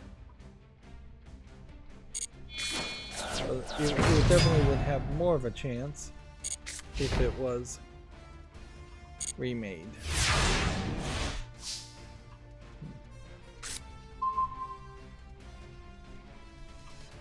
And then Japan is getting a live-action drama based on Pokemon. Fill your pockets with adventures starting in October. So, live-action drama based on playing the video game Pokemon. Looking at the screenshot, it's TV Tokyo, which they I don't think are particularly one of their best broadcast channels. Japanese TV in itself is very weird, which in part certainly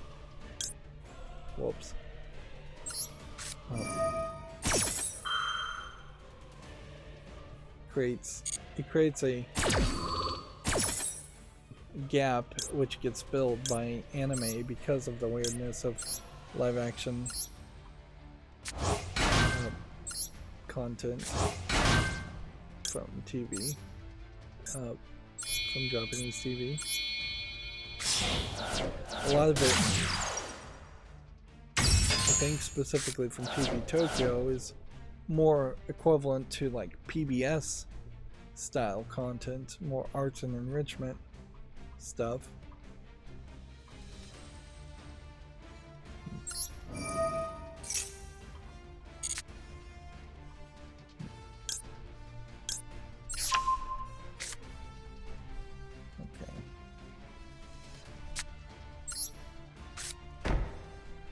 didn't work the way it should have.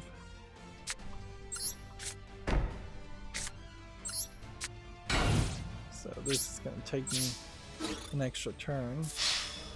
I didn't play correctly there.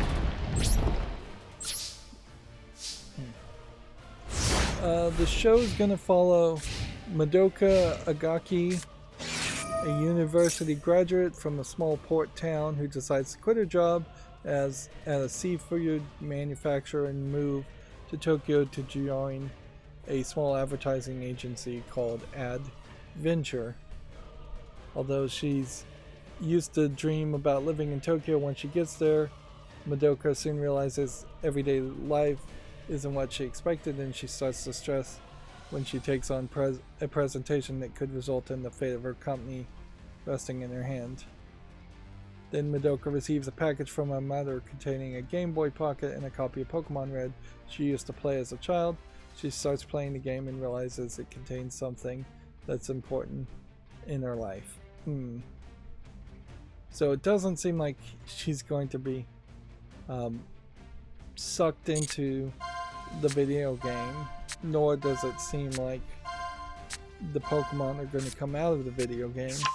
It seems like what they're going to try and do is have a dramatic series that is going to try and pull morals out of playing Pokemon Red, which very possibly is only going to work for a short time, and depending on how long the show runs, I'd imagine they would abandon that premise very quickly. I wouldn't be surprised if she starts to have a love interest, and then that starts to play in some different way. Inherently, Pokemon Red doesn't have that many morals in it, so I don't think you can actually do too much with that premise.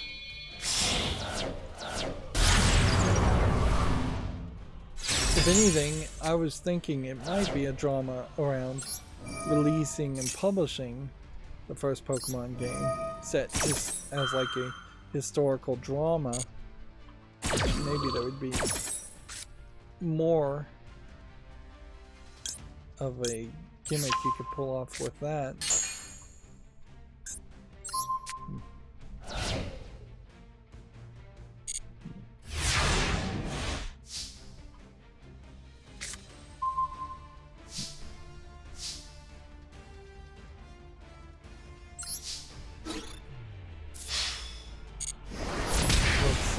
Should be our last game.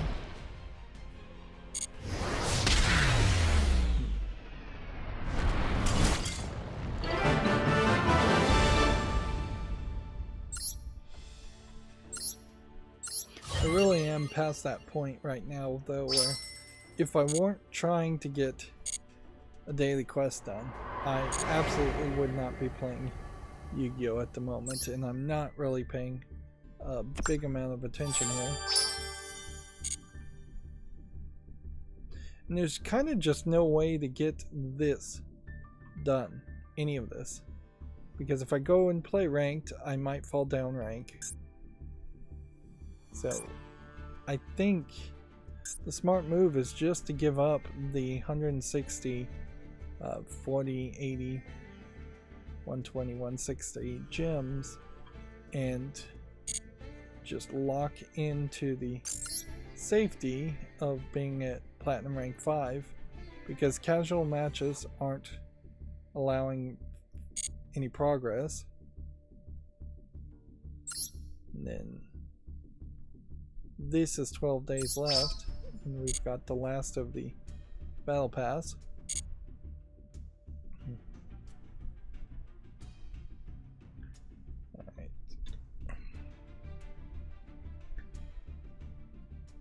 So yeah, the show is being billed as the world's first Pokemon human drama in which the main character grows through their experiences playing Pokemon. It feels to me like they would have to start to play some other kind of Pokemon other than Pokemon Red to to get other morals, and frankly they'd have to play some other kind of fictional Pokemon game to find the morals of episodes. Otherwise it's going to be a lot of stretching.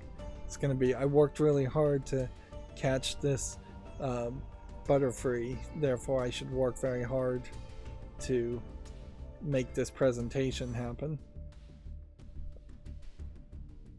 Alright, let's cover now just the main news. The Steam Strategy Fest is happening from the 28th to September the 4th. Is there anything specific on sale today? Not really. Is it worth it for me to even show off these pages? I probably just need to mention if there's a sale. I probably don't need to see what is in the top banner being advertised, because that really is just advertisement and you can check Steam yourself for whatever custom advertisements. This is potentially just showing me custom advertisements. Code Vein here being $12 may not be terrible, but I imagine it's actually more when you want to get the full game.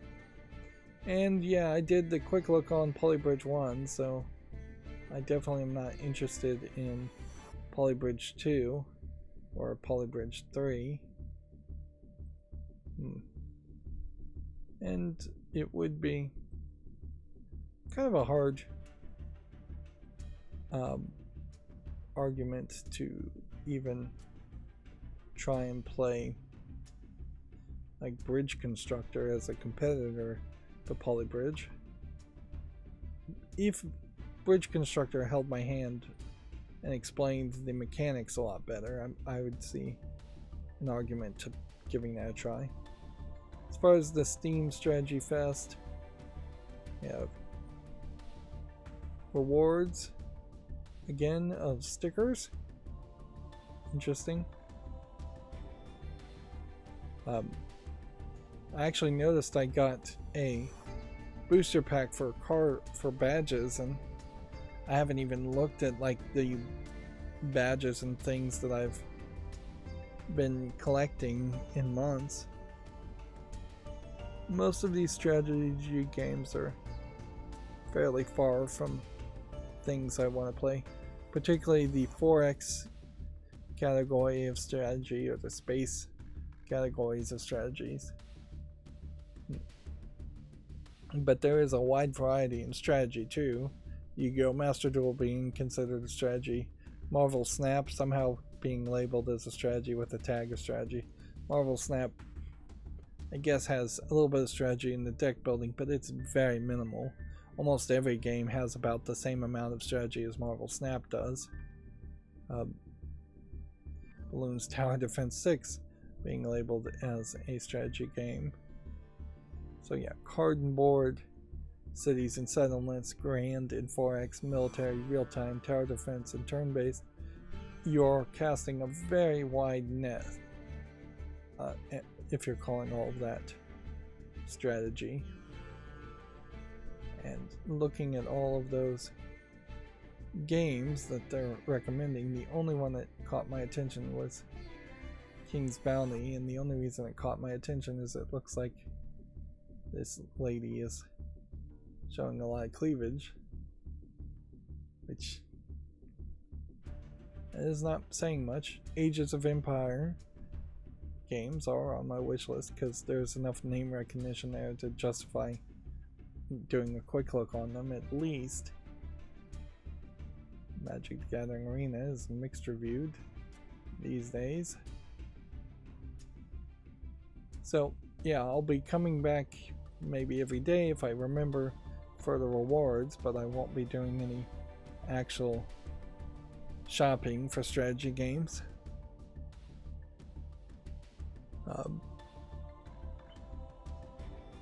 There is a slickdeals.net sale right now to get a transparent backplate for the Steam Deck. If you're interested in that, it's worth mentioning.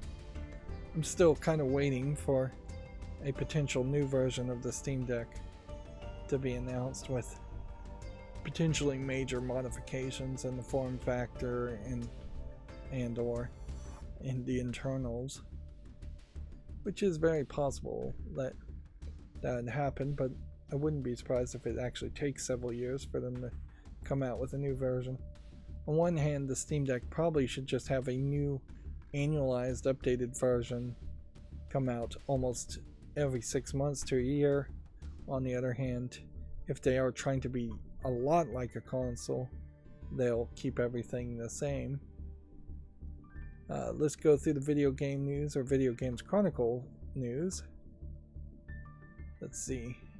RoboCop Rogue City has been quietly delayed again to November. The game was due out in September, but its latest trailer suggests otherwise. What does the latest trailer even look like, though? They don't even have a link to it.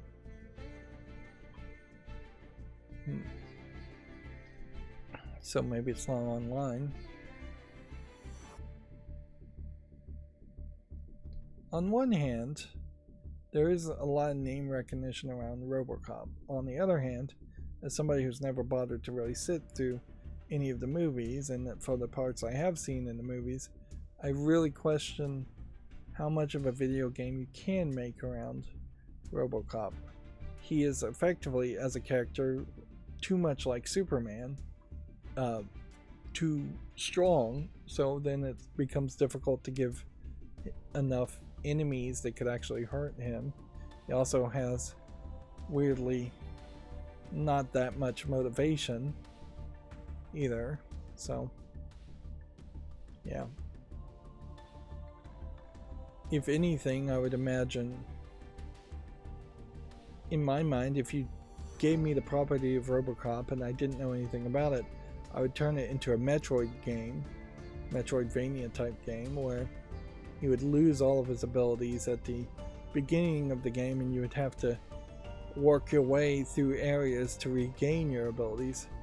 Does that mean it has to be a 2D platformer? Not particularly. It could be a hyper-realistic 3D game where he loses his abilities at the beginning and regains them. But that's where I'd imagine you would want to make it more vulnerable for video game's sake. And then it would be a tough question to figure out who he's fighting. In a lot of ways, he could be like Judge Dredd, where he's fighting crazy psychos, like the Judge Dredd comic books, more than the TV things, or the movies. Which I guess that would make some sense. But yeah. It's a tough sell, and frankly, every licensed game that's come out so far has either been a multiplayer game, asynchronous multiplayer game where it's multiple people playing against multiple people, so you don't have to write story challenges or make actual levels. And even most of those have not succeeded, like the Friday the 13th game, for one reason or another.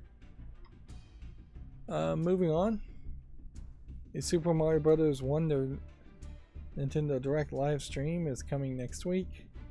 We now know that the voice actor for Mario in this game will be a new voice actor for the first time in many decades since Mario Teaches Typing, when they first voiced Mario. But I think his name was Charles Martinet, retiring. Let's see. Good Old Games Autumn Sales now live and will include 4 free games. CD Projekt owns Good Old Games. It says it features over 4,000 plus deals and up to 90% off.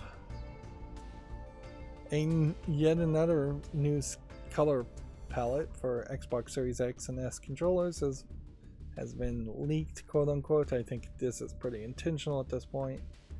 Astral Purple, which, whatever, I mean, what does it matter? The skin of the plastic will be a different color. The layout will be exactly the same. It's not exciting. Let's see. The Picross studio, Jupiter, has announced a new puzzle game for PC and Switch. A Steam Early Access release is coming next month ahead of a full version in 2024. Which is funny about this, though, is because I believe it was only a couple weeks ago that the Picross studio, or the Picross publisher, maybe it wasn't the developer, Jupiter Corporation, one of those two was complaining about how Nintendo was not really easy to negotiate with to make a new Picross game. Unless I'm confusing Picross and Pictocross, which is, I suppose, a possibility. So, well, the thing I do know, I guess, is the game is called Logiart Grimoire. Puzzle game that combines world puzzles and number puzzles, creating different kind of puzzle game from what you're used to. Okay. See if we can find something out here. So far, that looks like a Picross game.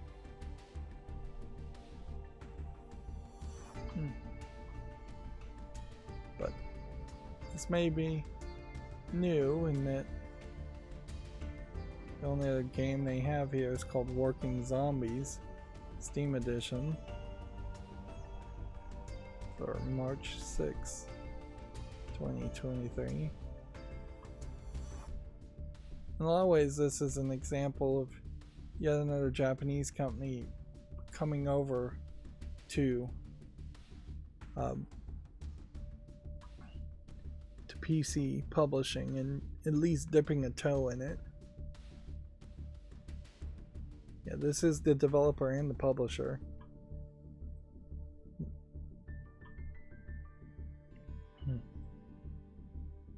Yeah, Jupiter recently gave an interview to Video Games Chronicle where it revealed that the studio is trying to pitch some sort of Picross 30th anniversary celebration for 2025, but it's getting harder to get Nintendo to agree to collaborations. So instead, they're making Logiart Grimoire and moving forward. Which inherently, if you're willing to go on record to say something negative about Nintendo, you pretty much know that there is not going to be a 30th anniversary Picross or potentially a future Picross game at all.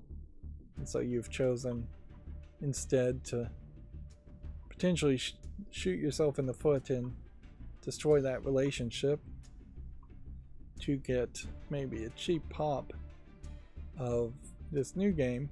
Although I don't know why you wouldn't have waited until you announced this new game if that's what was really happening in the background.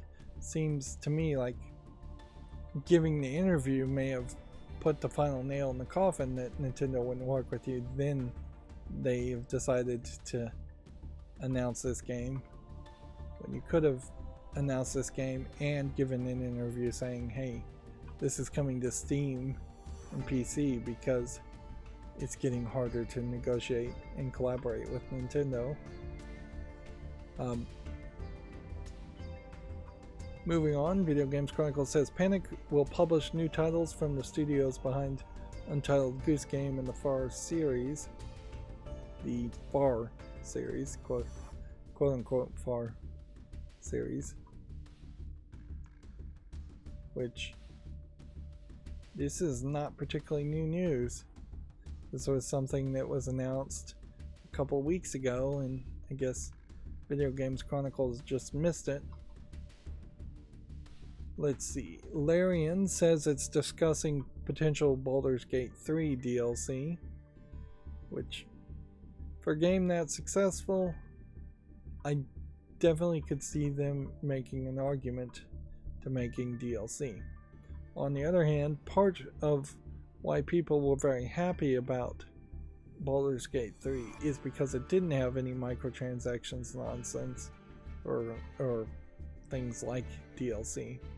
That being said, it really would just be a matter of timing. You know, if Baldur's Gate 3 came out with DLC 2 weeks from now, that's way too early.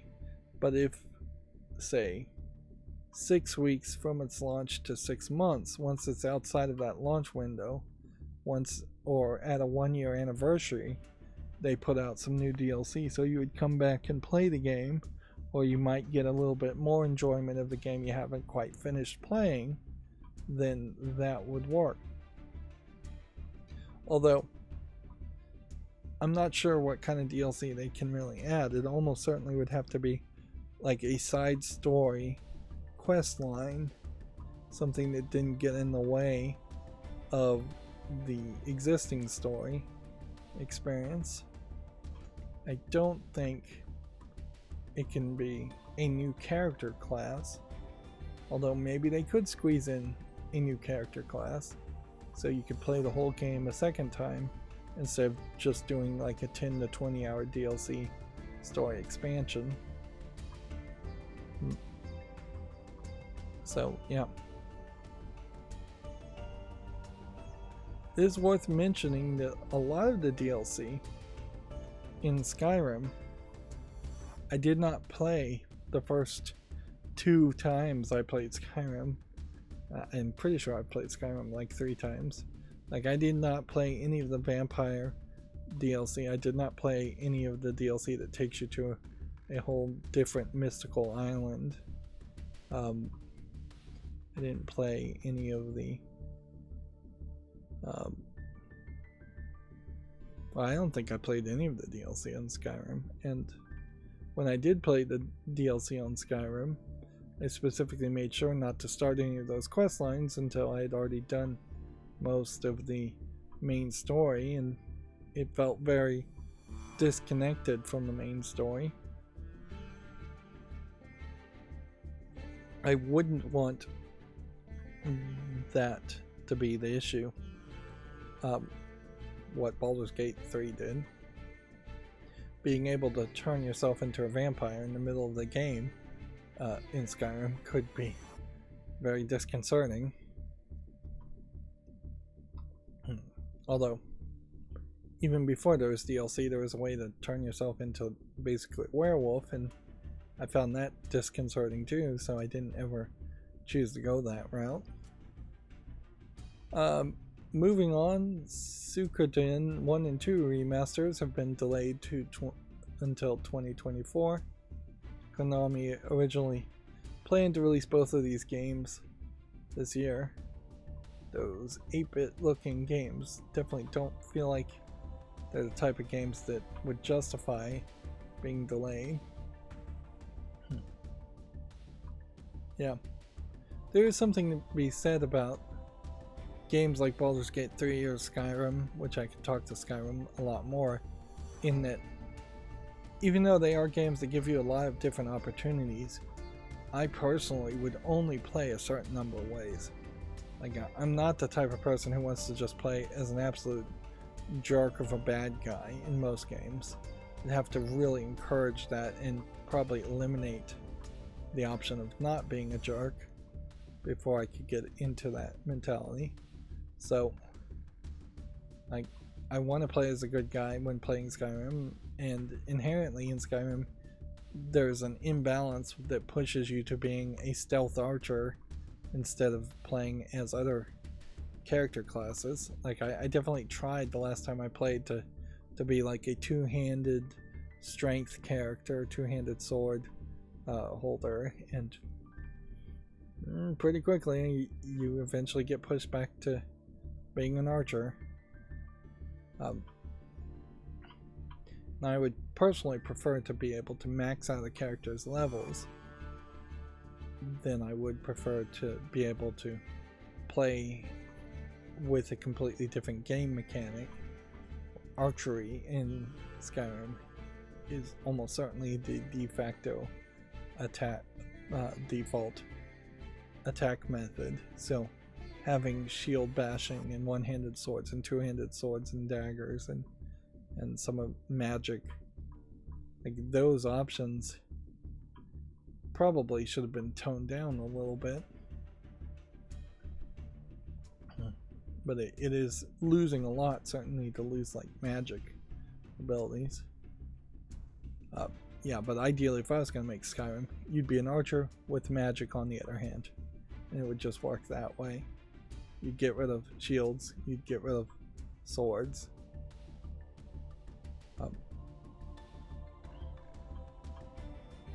Moving on, a Mario Red Edition Switch OLED is seemingly leaked.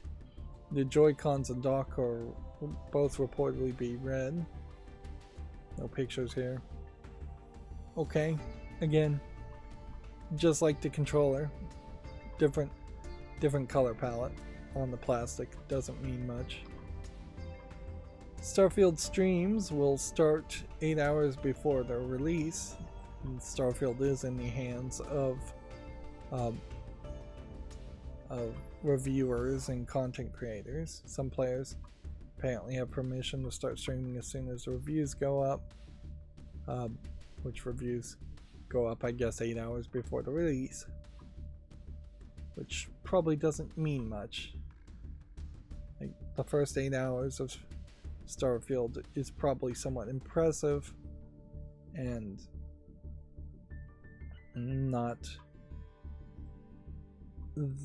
100% informative of what playing the game for 60 to 200 hours will be like. I did hear that potentially when you land on a spot on the planet, there are invisible walls eventually that you hit, so you can't just land on a planet and then walk all the way around the planet and end up back where you started. Is that really gonna matter? Probably not. Is there actually going to be enough content on every planet that you would want to get outside of eyesight of your ship? Probably not.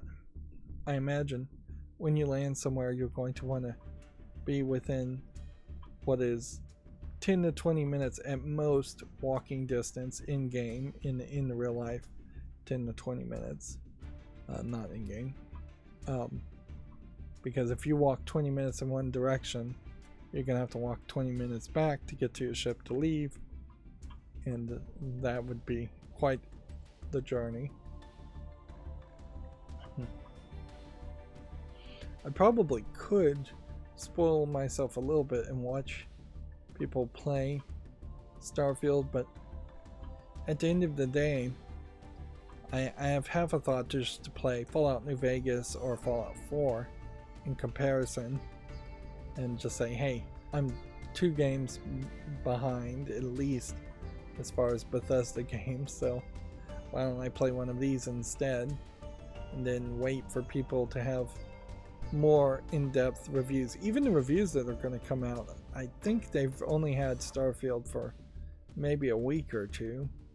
Like, best case scenario, reviewers got the Starfield copies 4 weeks ago and they've been playing for a month and non-stop. Otherwise, they're not going to be anywhere close to having actually played enough of the game to give you the best kind of review.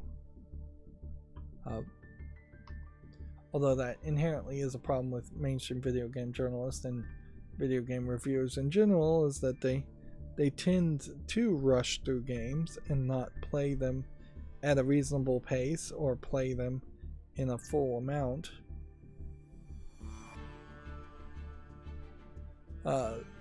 Moving on, Video Games Chronicle says that Suda51 says Grasshopper, his company, won't pump the brakes on extreme content to avoid online criticism.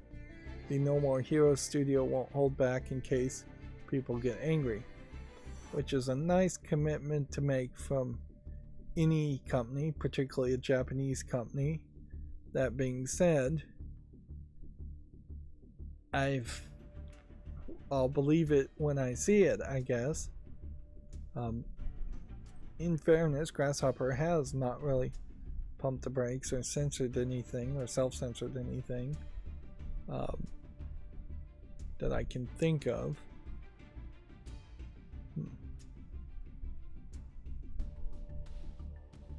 Yeah. So he may really mean it. And as long as he's not publishing using a publisher that's going to force censorship, he may be able to actually enforce that. That being said, there's definitely content that Steam wouldn't let even Suda51 put on Steam, and there's definitely content that Nintendo wouldn't let Suda51 put on the Switch, and there's definitely content that Microsoft and Sony wouldn't put on their consoles. So he is perhaps better, it would be better to describe it to say his content so far has reached a level of extreme and not gone any further than that,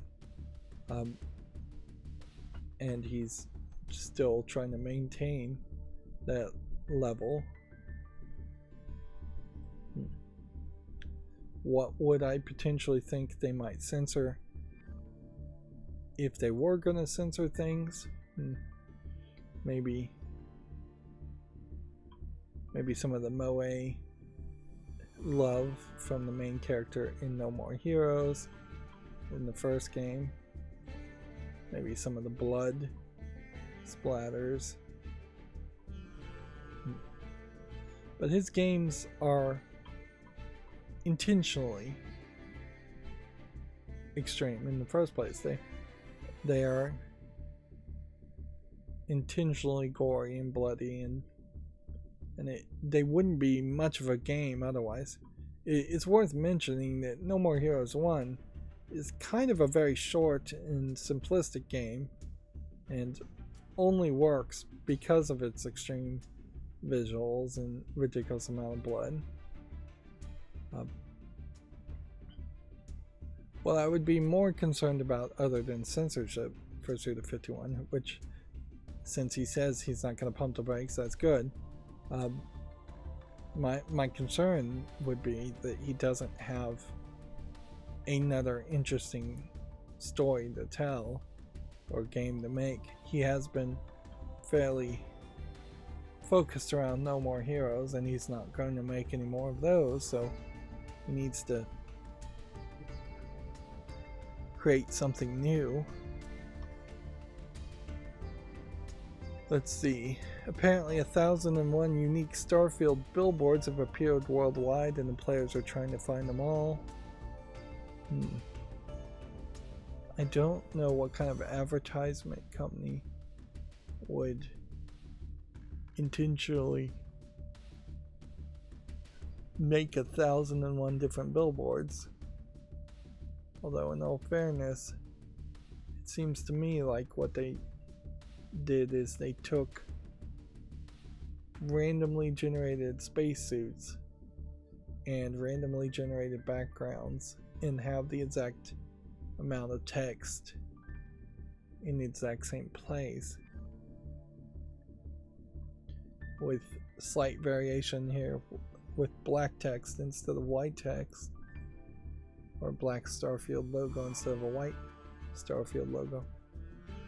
But yeah, if you had, say,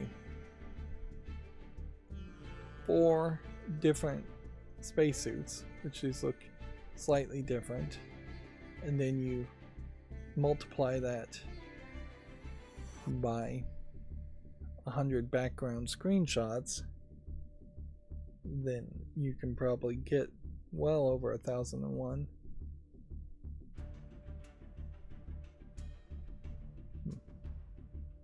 Different versions. And they have numbers here. So 118, 210, 376, and 402. It also may just be straight up a lie. There may very well not be 1,001 different posters.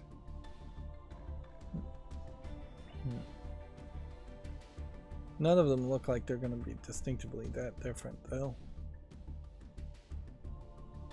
Yeah, it's an interesting gimmick, certainly, for advertising, and particularly billboard advertising. Although I have to heavily question, do you really get a lot of video game sales from billboard advertising? It's always a question whether advertising works at all, but yeah.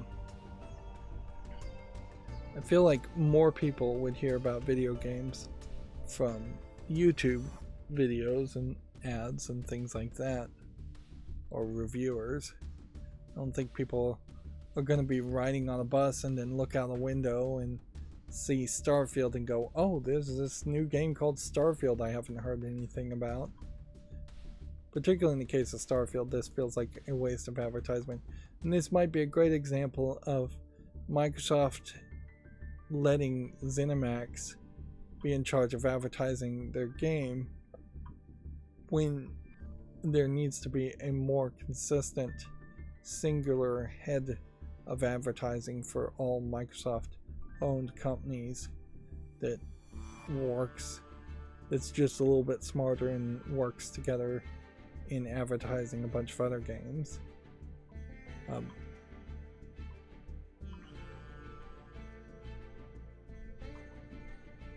Let's see, we already talked about the live action drama series.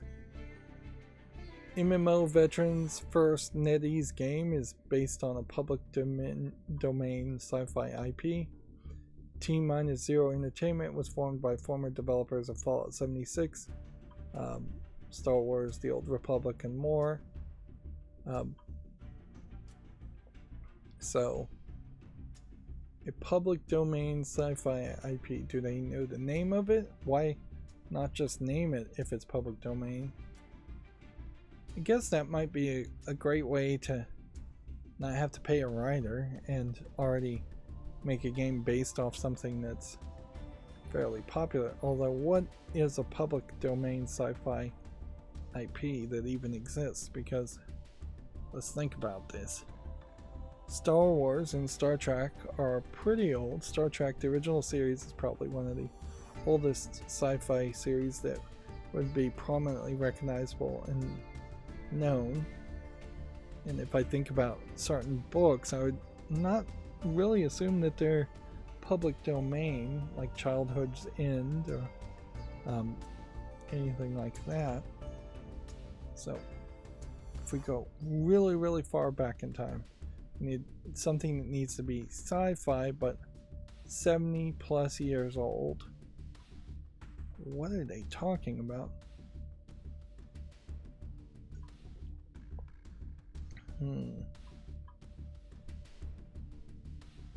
It says sci-fi IP, so it may not be a book. It might be something else, but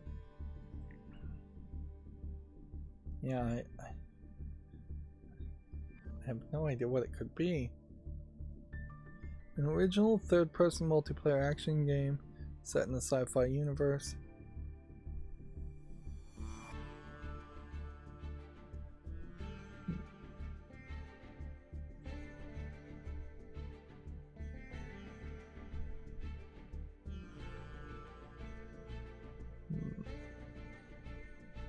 So, whole interview here.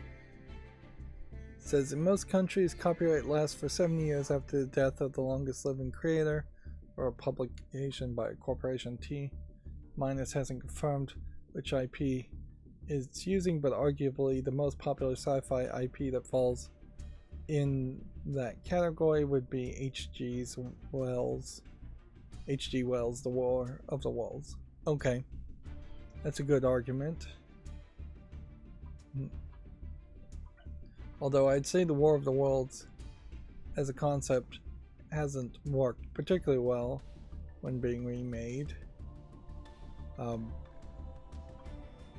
But there was a recent War of the Worlds games in the past 10 years that wasn't terrible. And then finally, I would have to say, boy does this guy look goofy. Sorry, it's not fair to make fun of people's appearance, certainly, but yeah, I don't know what you do here other than tell this guy to grow his hair so it hangs down over his ears. I don't know if a beard really is helping this guy much. What I think you probably would do if you're the photographer is have him lean maybe a little bit forward to hide the chin. Notice that this guy's leaning a little bit back. And this guy's probably could use some makeup.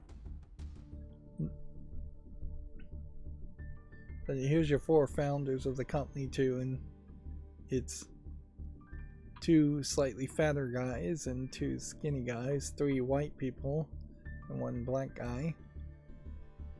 No females.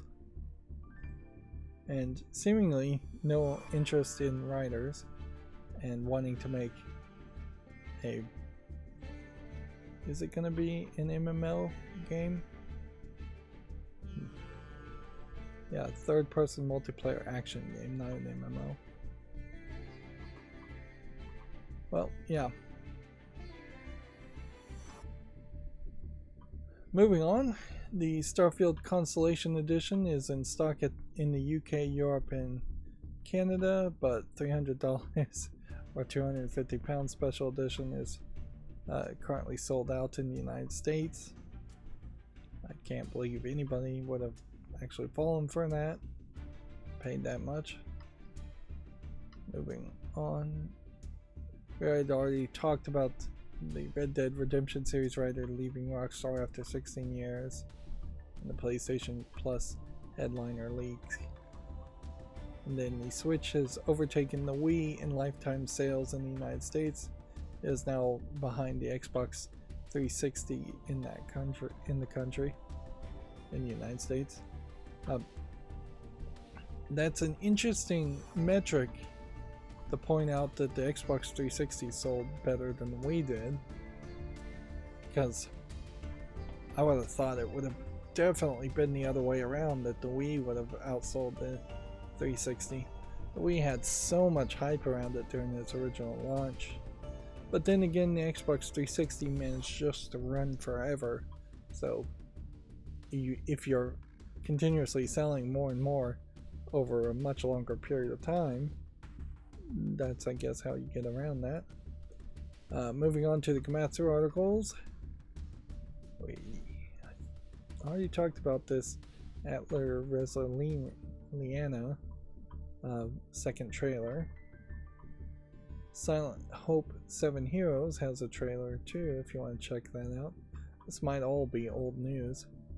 Gmode Archives,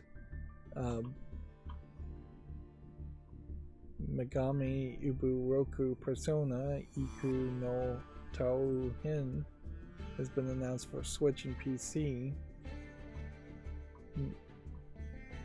which I don't know if that's going to come to the West.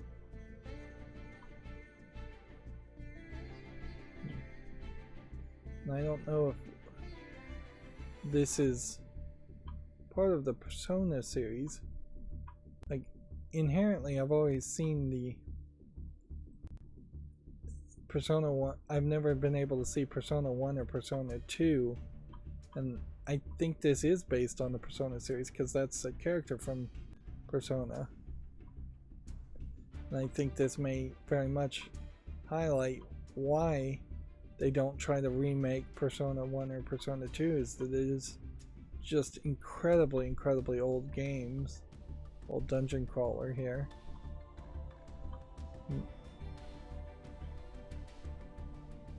They should probably remake or re-release the Persona 1, Persona 2, and any spin-off Persona games, which this may be a spin-off Persona game.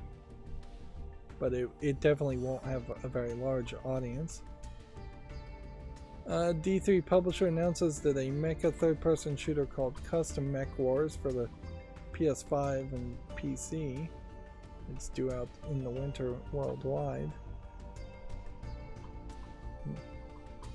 I heard people were very happy around the customization from the latest Armored Core 6 game, I think is what recently came out here. Yeah.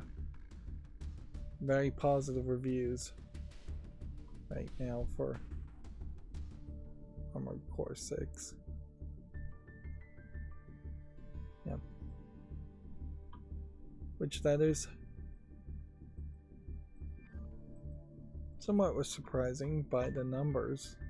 In particular, 21,000 reviewer numbers, a very high peak, all-time peak of 156,000, and it does have online PvP, and so I'd have to kind of investigate just how much of it is single player versus multiplayer, but at the moment I can just go ahead and put that on the wish list. Bandai Namco announces its Tokyo Game Show 2023 lineup: Tekken 8, Sandland, Sinduality, Echoes of Ada, and more. Let's see if any of these games catch my attention. Another Sword Art Online game.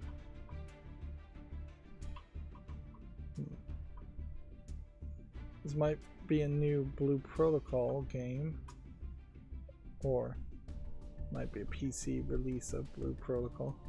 Blue Protocol, I think, is the game I'm thinking of. That's the RPG where it's all female protagonists. Well, that might be something else. Let's see. A game called Opus Prism Peak second teaser trailer and screenshots are available. Which is this, a photography game?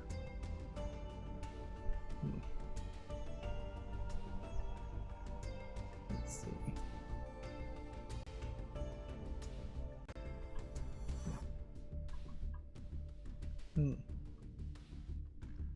It seems like it's a photography game, but it seems like it might also just be a puzzle game. You have this 3D, colorful, effectively anime girl, but you really wouldn't describe her as an anime girl. Even she's, well, I guess it's definitely in that style, but it is a little bit more down to earth in the clothing, and there's just no anime high fashion happening on either of these characters. Makes it feel a little bit different.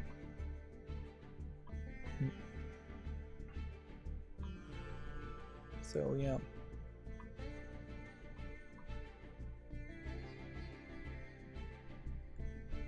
They're calling it a peace and adventure game, and I am intrigued, certainly, for what this might be. Emotional choices, man, or journey. I feel like there are going to be some puzzles. Now, arguably, either you make a game that's Pokemon Snap and you're taking pictures of animals, or Pokemon or something like that, or if you're going to make a photography game, you probably do want interesting subjects, at least one interesting subject. And so they have gone down the route of photography, perhaps even hinting at some voyeurism there, as the player potentially is being a little bit voyeuristic.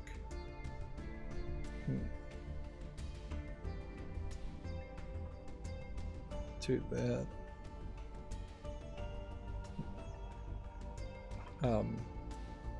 To the characters. Of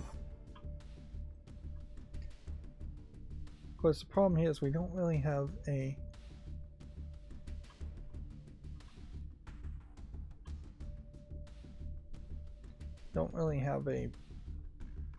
release date. I feel like I've gotten really good about not going and ah But what I've had happen instead is had a lot of awkward pauses lately. In part, it's because I'm sleepy. In part, I think it's because my ceiling fan and air conditioner is just blowing non-stop. In part because I'm just getting distracted. Need to really focus up here. We'd already talked about Logiart Grimoire, so we can go ahead and skip that. Let's see. Yeah, we'd already talked about that. Open the tab to make a YouTube short around that. Jagged Alliance 3 is coming to the PS4 and PS5 and the Xbox One and the Xbox Series. It's currently already available on Steam and already on my wish list. Although in all fairness, it might not actually be a game I'd ever bother to try and play. It looks like it's a fairly complicated strategy game. Front Mission 2 Remake launches October 5th for the Nintendo Switch. Fate Samurai Remnant has its third trailer and screenshots if you want to check that out. This is the weird Fate series set in the Japanese feudal times, or Japanese past. We talked about Mimi Games to shut down. The Wonder Direct set for August 31st. By Sweet Carol has a Gamescom gameplay reveal and screenshots. We may very well be still catching up to some of the Gamescom announcements. This is the game that is animated in kind of a Studio Ghibli style, going in a very different direction.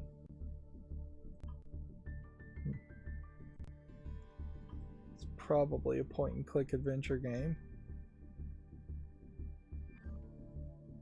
but the animation does look interesting.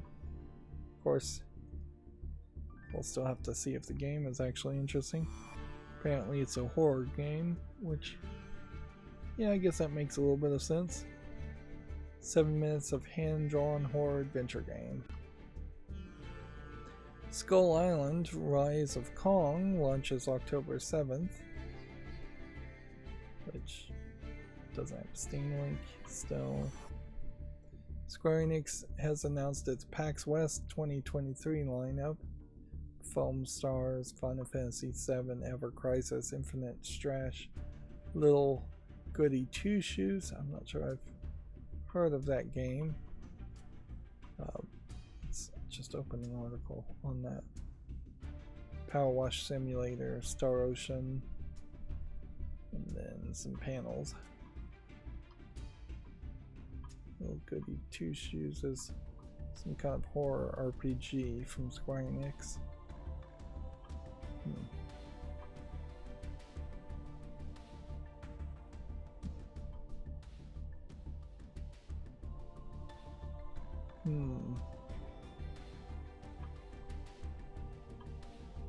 Yeah, I don't think we've seen much about this game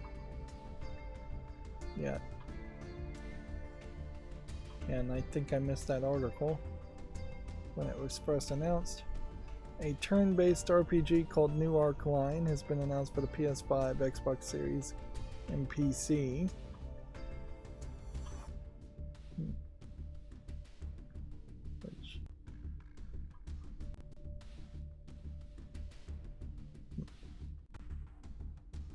This looks somewhat like, well, it started to look like BioShock Infinite, but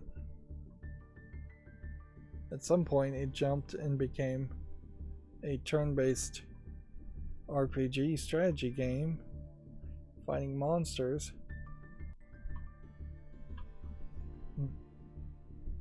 Weird. Like,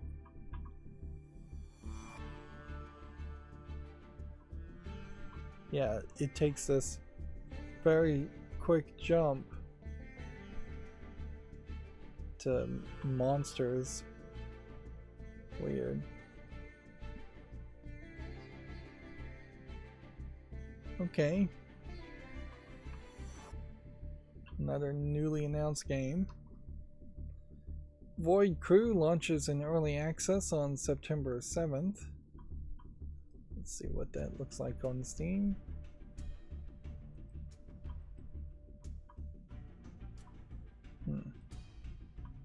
I imagine Void Crew is probably a Among Us in 3D game without looking any deeper into it. A game called Noir Play With Your Food adds a PS4 version and launches September 12th, which I imagine this is a... I have no idea what this even is supposed to be.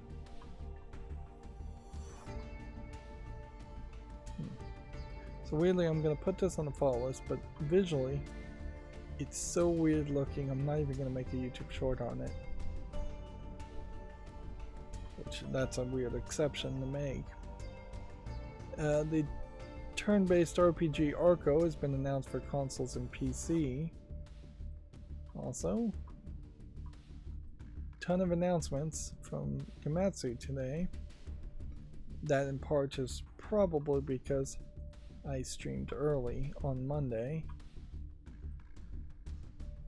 And then Panic is going to publish a new game by the Far Series studio Okamoto, which we'd already heard that.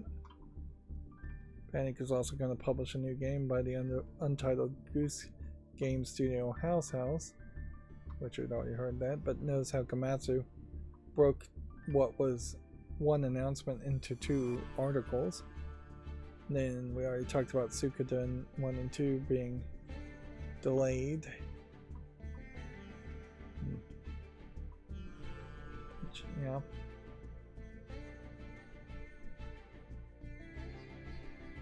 We'll make a YouTube short around that. Almost done with the Komatsu articles. Persona 5 Tacticia has yet another trailer if you want to check it out. And then Atlas has a media briefing set for September 20th if you want to check that out. And then the Famitsu review scores for issue 1813 are available. Armored Core 6 Fires of the Rubicon, or Fires of Rubicon, has been given a massively high 36 out of 40. 4 9s in a row. So, boy, is that game being well received, at least amongst the Japanese audience. Crime Boss Rocky City, which weirdly has been available in the West for a long time, got a 30 out of 40, pretty low score. And Edge of Eternity got an even lower score of 27 out of 40. So I guess mechs are still popular in Japan.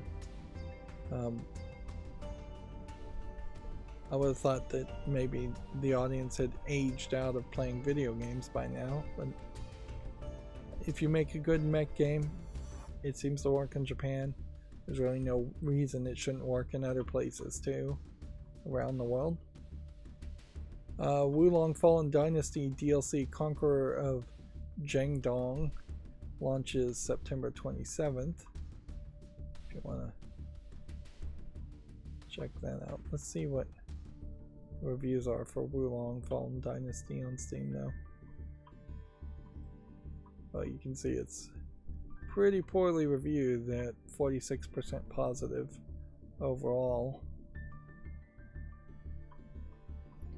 A game called Born of Bread has been delayed to fall. This is yet another game that I feel like I just missed the announcement, and I know I missed the announcement because it would be on the follow list if I'd seen the announcement. So at some level there is almost value if you're specifically targeting me with advertisements. There's a value in announcing a game then delaying it, because then Komatsu will put a second article out, and it will double the chances of me actually seeing the game. But for the average gamer, I imagine they'll either hear about the game or they won't, and won't be following Gamatsu or any other gaming news website. C-Smash VRS has its first major content update launching September 14th. This is obviously a VR game.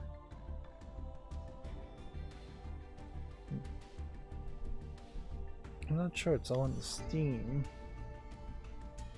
though. It says it's on PSVR 2 and PS5, so probably just PSVR 2. And then our last Gamatsu article says Paper Beast Enhanced Edition has been announced for PS5 and PSVR 2. The original Paper Beast is currently on Steam, but requires a VR headset. It is rated very positively from 2020. It looks like it's a pretty surreal looking VR game. And that will bring us to the GameDeveloper.com articles. Warframe is apparently making the jump to mobile in 2024. Imaginary Studio has been reportedly hit with a massive staff layoffs. A 50-person staff is said to largely been affected by what's been dubbed a deep restructuring of the 3-year-old studio. 3-year-old studio, and they're already restructuring, laying off people, so that doesn't bode well. I don't know if there's anything else that you can really get from this article though, so moving on. Then Microsoft seemed to have pulled the $1 Game Pass trial before Starfield was released. And then we talked about Mimi Games shutting down. Motorsports Games employees awarded nearly $25,000 in unpaid wage lawsuits. Affected employees alleged that Motorsports Games had failed to pay them since October of 2022. Which, yeah. The number one theft that happens in jobs in general, in the entire working industry, is wage theft. It's bosses not paying employees. It's not what often gets promoted and pushed of employees stealing from bosses.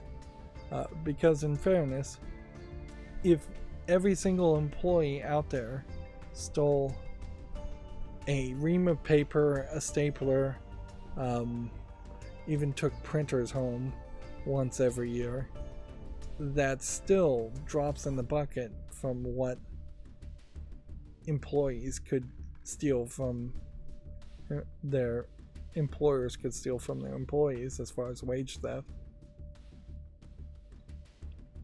Just think about it. If you worked for a week and you were owed, just to keep the numbers round, $500 for working for 40 hours a week, is there any way in most jobs you could steal $500 or more worth of stuff outside of blatant, I'm just going to empty cash register tills?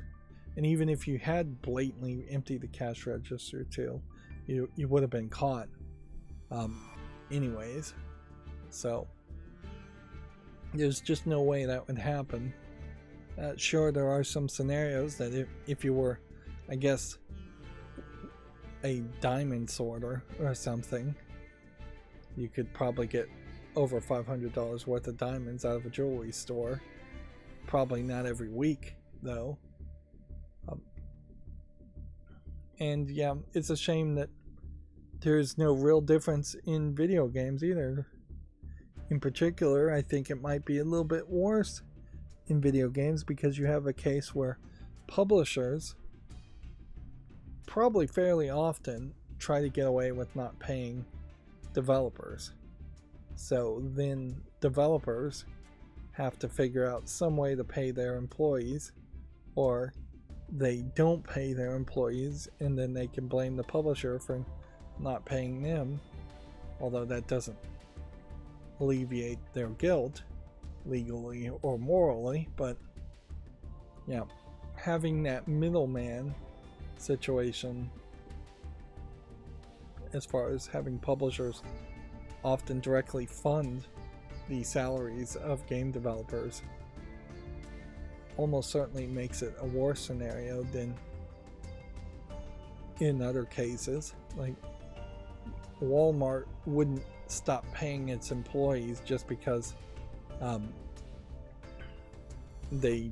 some contract with corporate Walmart fell through, in most cases, where that very often does happen in video games. Anyways, moving on, they got at least one lawsuit, and $25,000 in wages is a lot of money. We had already talked about Awesome Knots developer filing for bankruptcy. Now, I would say I still am very much of the opinion that when a company files for bankruptcy, there's a real decent argument to be made that any creative works, IP, things like that, should go into the public domain instead of it being sold off to pay creditors. Because there is a thought there that moral rights of creative humans who worked at companies should play a consideration in that, and the balance of the benefits of society should play a consideration into that too.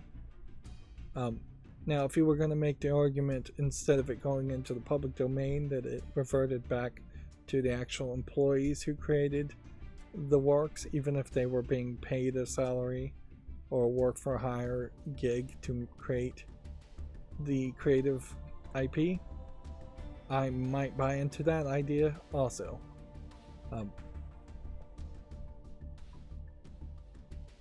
But I definitely don't feel like it is the best option that a company files for bankruptcy and then all of a sudden a completely different company who did nothing to create an IP owns that IP and can then just manipulate something they didn't create to make money.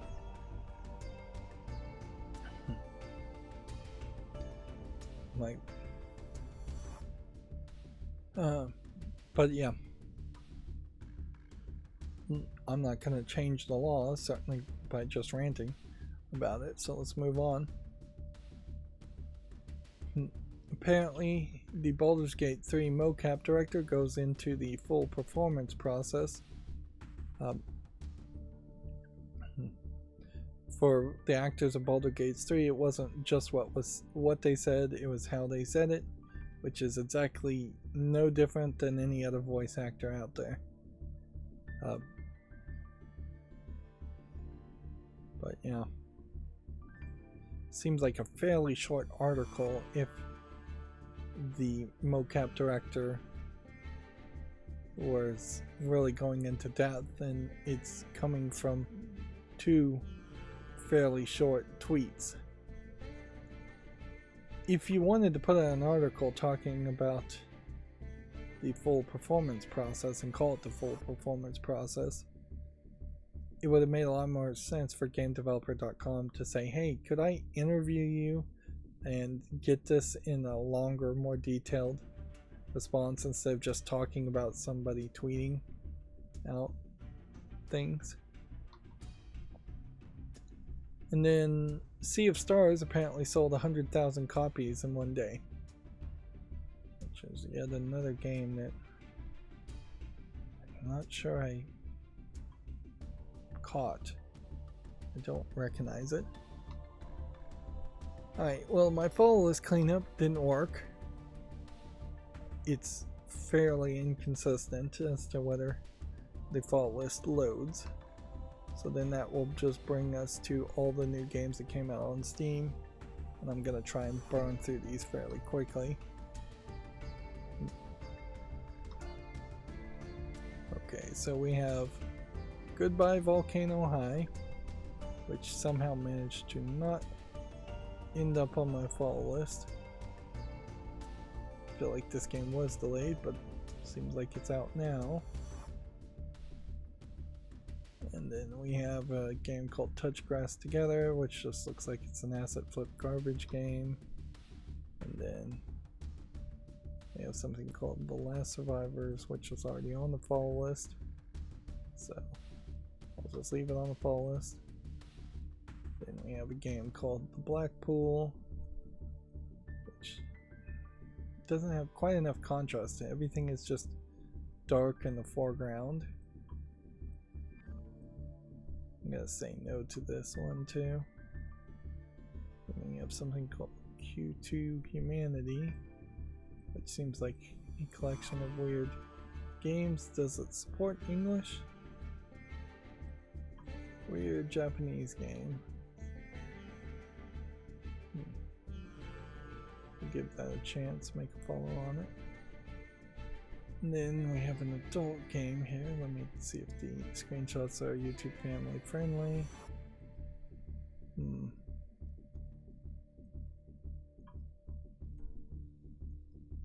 I'd say it probably is. So we have Oedo Trigger VR, where you have these asset flip anime girls and it looks like you're shooting them. A VR first person shooter game for $13.59.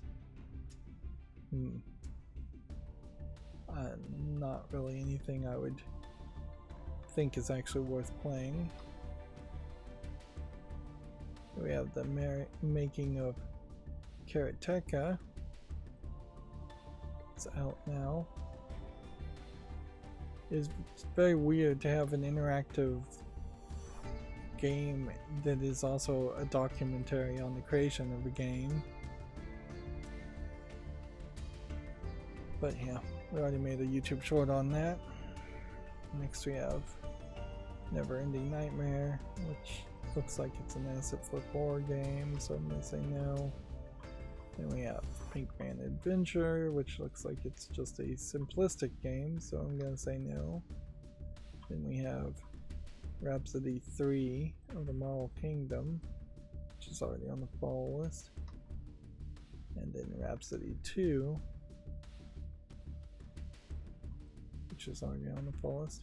We're starting to see a lot of games that were put on the follow list now come out of either early access or just come out in general. And I imagine for the rest of the year we'll see a lot more of that.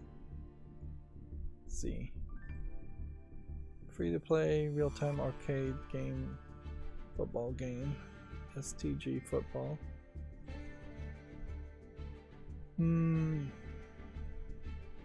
No, I just don't know enough about American football to be able to tell if this is a good game or not. So I'm gonna give it a YouTube short and be generous. Valley of the Savage Run, on the other hand, doesn't look like anything. Then we've got anthropomorphic animals in a visual novel called Tropical Hearts with an RPG gameplay mechanic.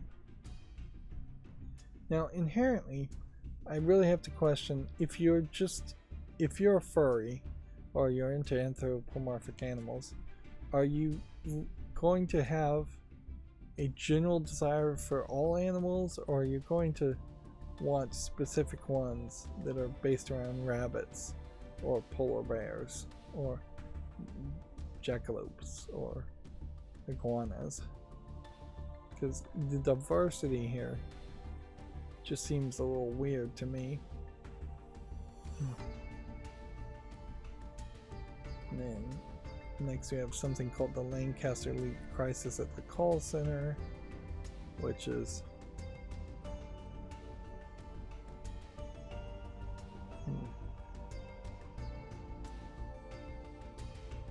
some kind of simplistic horror game from the looks of it.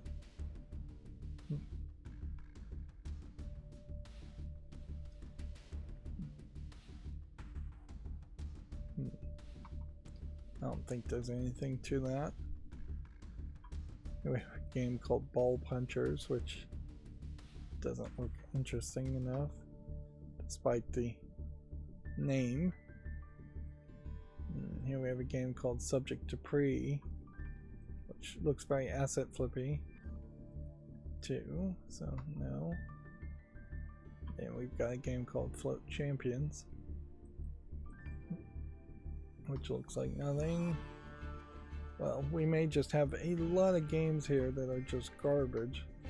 So, Lapin.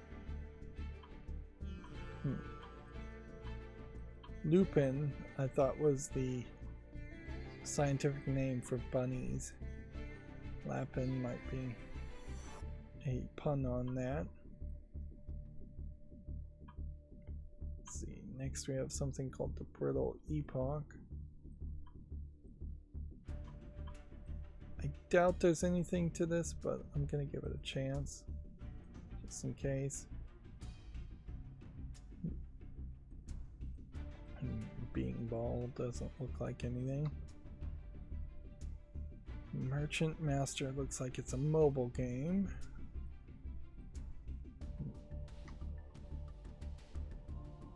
Racing, misspelled. R-A-I-C-I-N-G. Doesn't look like anything. The Matchless Kung Fu. Yeah, there might be something to this. World of Rune. Looks like it's a very complicated RPG game. MMO. Free to play MMO. 50% positive already. Should I make a YouTube short around this? I'll be generous and say yes. Datura Time looks like nothing. Dying to Live looks like nothing. Yin Yang Street might be some kind of indie horror type game. I'm trying to burn through these games as quickly as possible. I'm actually doing a decent job. Alright, we have an adult game here called Emilia's Playroom VR. So another adult VR game. This time it is 3D characters with a little bit of a brighter color palette, so it feels a little cartoony in the characters and not really going for that natural brown tones and color palette, realistic colors. Seems like there's multiple locations and that's about it. You just are engaging in activity with Amelia in VR, although all the screenshots don't really feel like you are in a first-person perspective. A lot of the screenshots seem like you might be. Well, some of them do, some of them don't. It's $12.99. It says it has Japanese full audio. I would just really question if there's enough content here for that price tag of $12.99 to justify that. And inherently, this is what I've heard people say about people that can afford VR and that have gotten into VR porn. I've heard them complain about it being not saturated enough, for lack of a better term. There's just not enough content out there for it to make sense.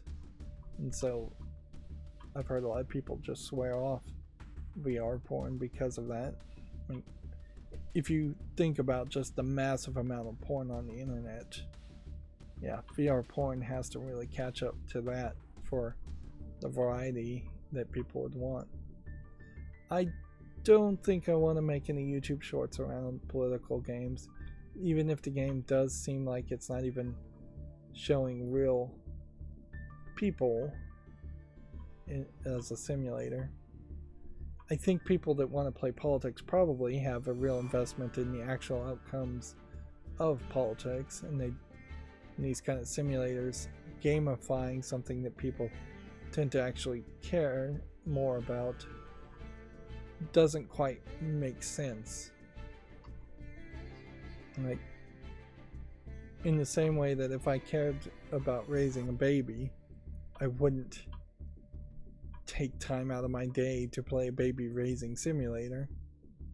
Like, I would focus actually on raising the real world baby. I'll give this a chance. Some of these games you can immediately tell are not worth giving any time to just by the thumbnails and the screenshots. Here we have yet another adult game called House of Maids. This is 2D characters with a slightly bright color palette, but I would say more in a Western art style, which that really just confuses everything. Yeah, it definitely seems like Western animator is doing this. It looks like it's just a visual novel, and it looks like it has a heavy emphasis on bondage and fetish scenarios. It is selling, House of Maids is selling for $9.34.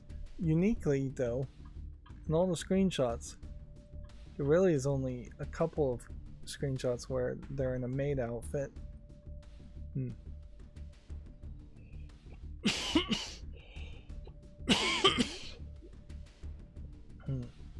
It's English only for the language.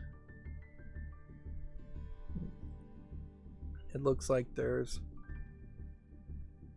5 ladies in the game. In different outfits, different fetish outfits. Definitely am in a weird situation here where I just don't have a better way of describing it. 2D Western animator, but still kind of cartoony. And I guess maybe I should just draw a better line in the sand and say cartoony instead of anime. Cartoony in the sense that it's not going for an anatomically inaccurate depiction of the body proportions. No big eyes, no big head. It's not going for something like the kawaii anime style or the moe or the chibi anime style. Moving on, Captain Kalani Definitive Edition. Again, this feels like a game that maybe was somewhat popular in the past, but I don't think is really relevant in these days. Of course, I could easily be wrong,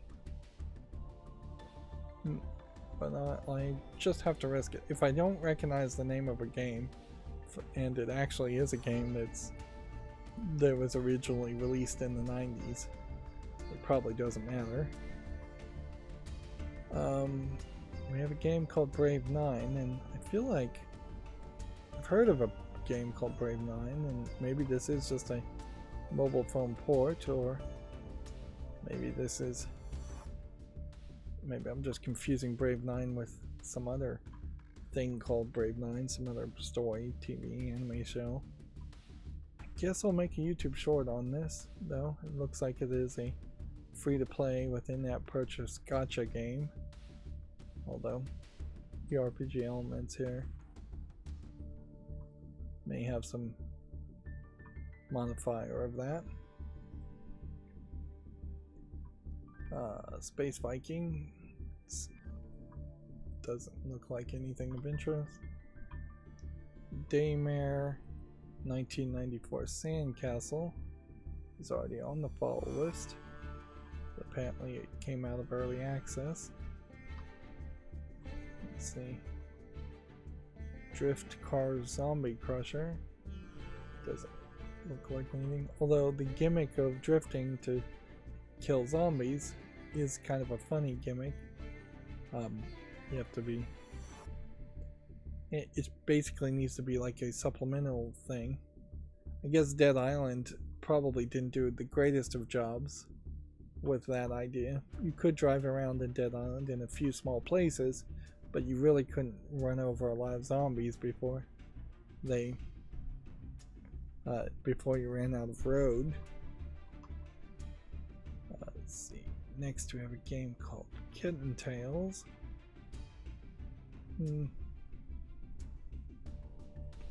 Yeah, there might be something to this. Probably not, but whatever. Finite Kingdom. Looks like some kind of board game. A free split screen player versus player board game. Next we have a game called Free for All, which doesn't look like anything.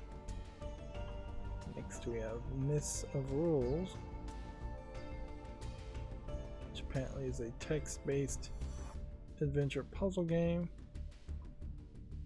I almost feel like there's an idea here to take a text-based game and put some visual user interface on it.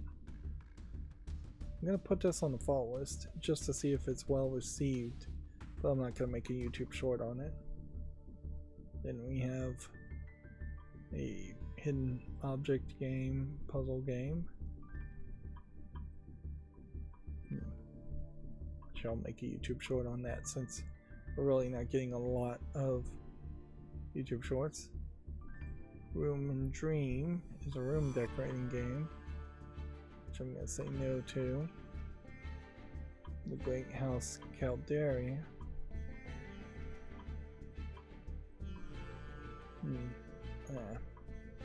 I'll make a short on that. Then we've got something called Profit, which I'll make a short on that. And then we have something called Fun with the Fitzgeralds, which I'll give that a chance too. And then that's the end of the show, and I need to wrap up real quick. So that's going to be it for this stream. As always, I ask you to like, share, subscribe, comment, and watch every second of my videos. If you want to support me further, there's some links down below in the description box. Thank you for watching. Have a good evening.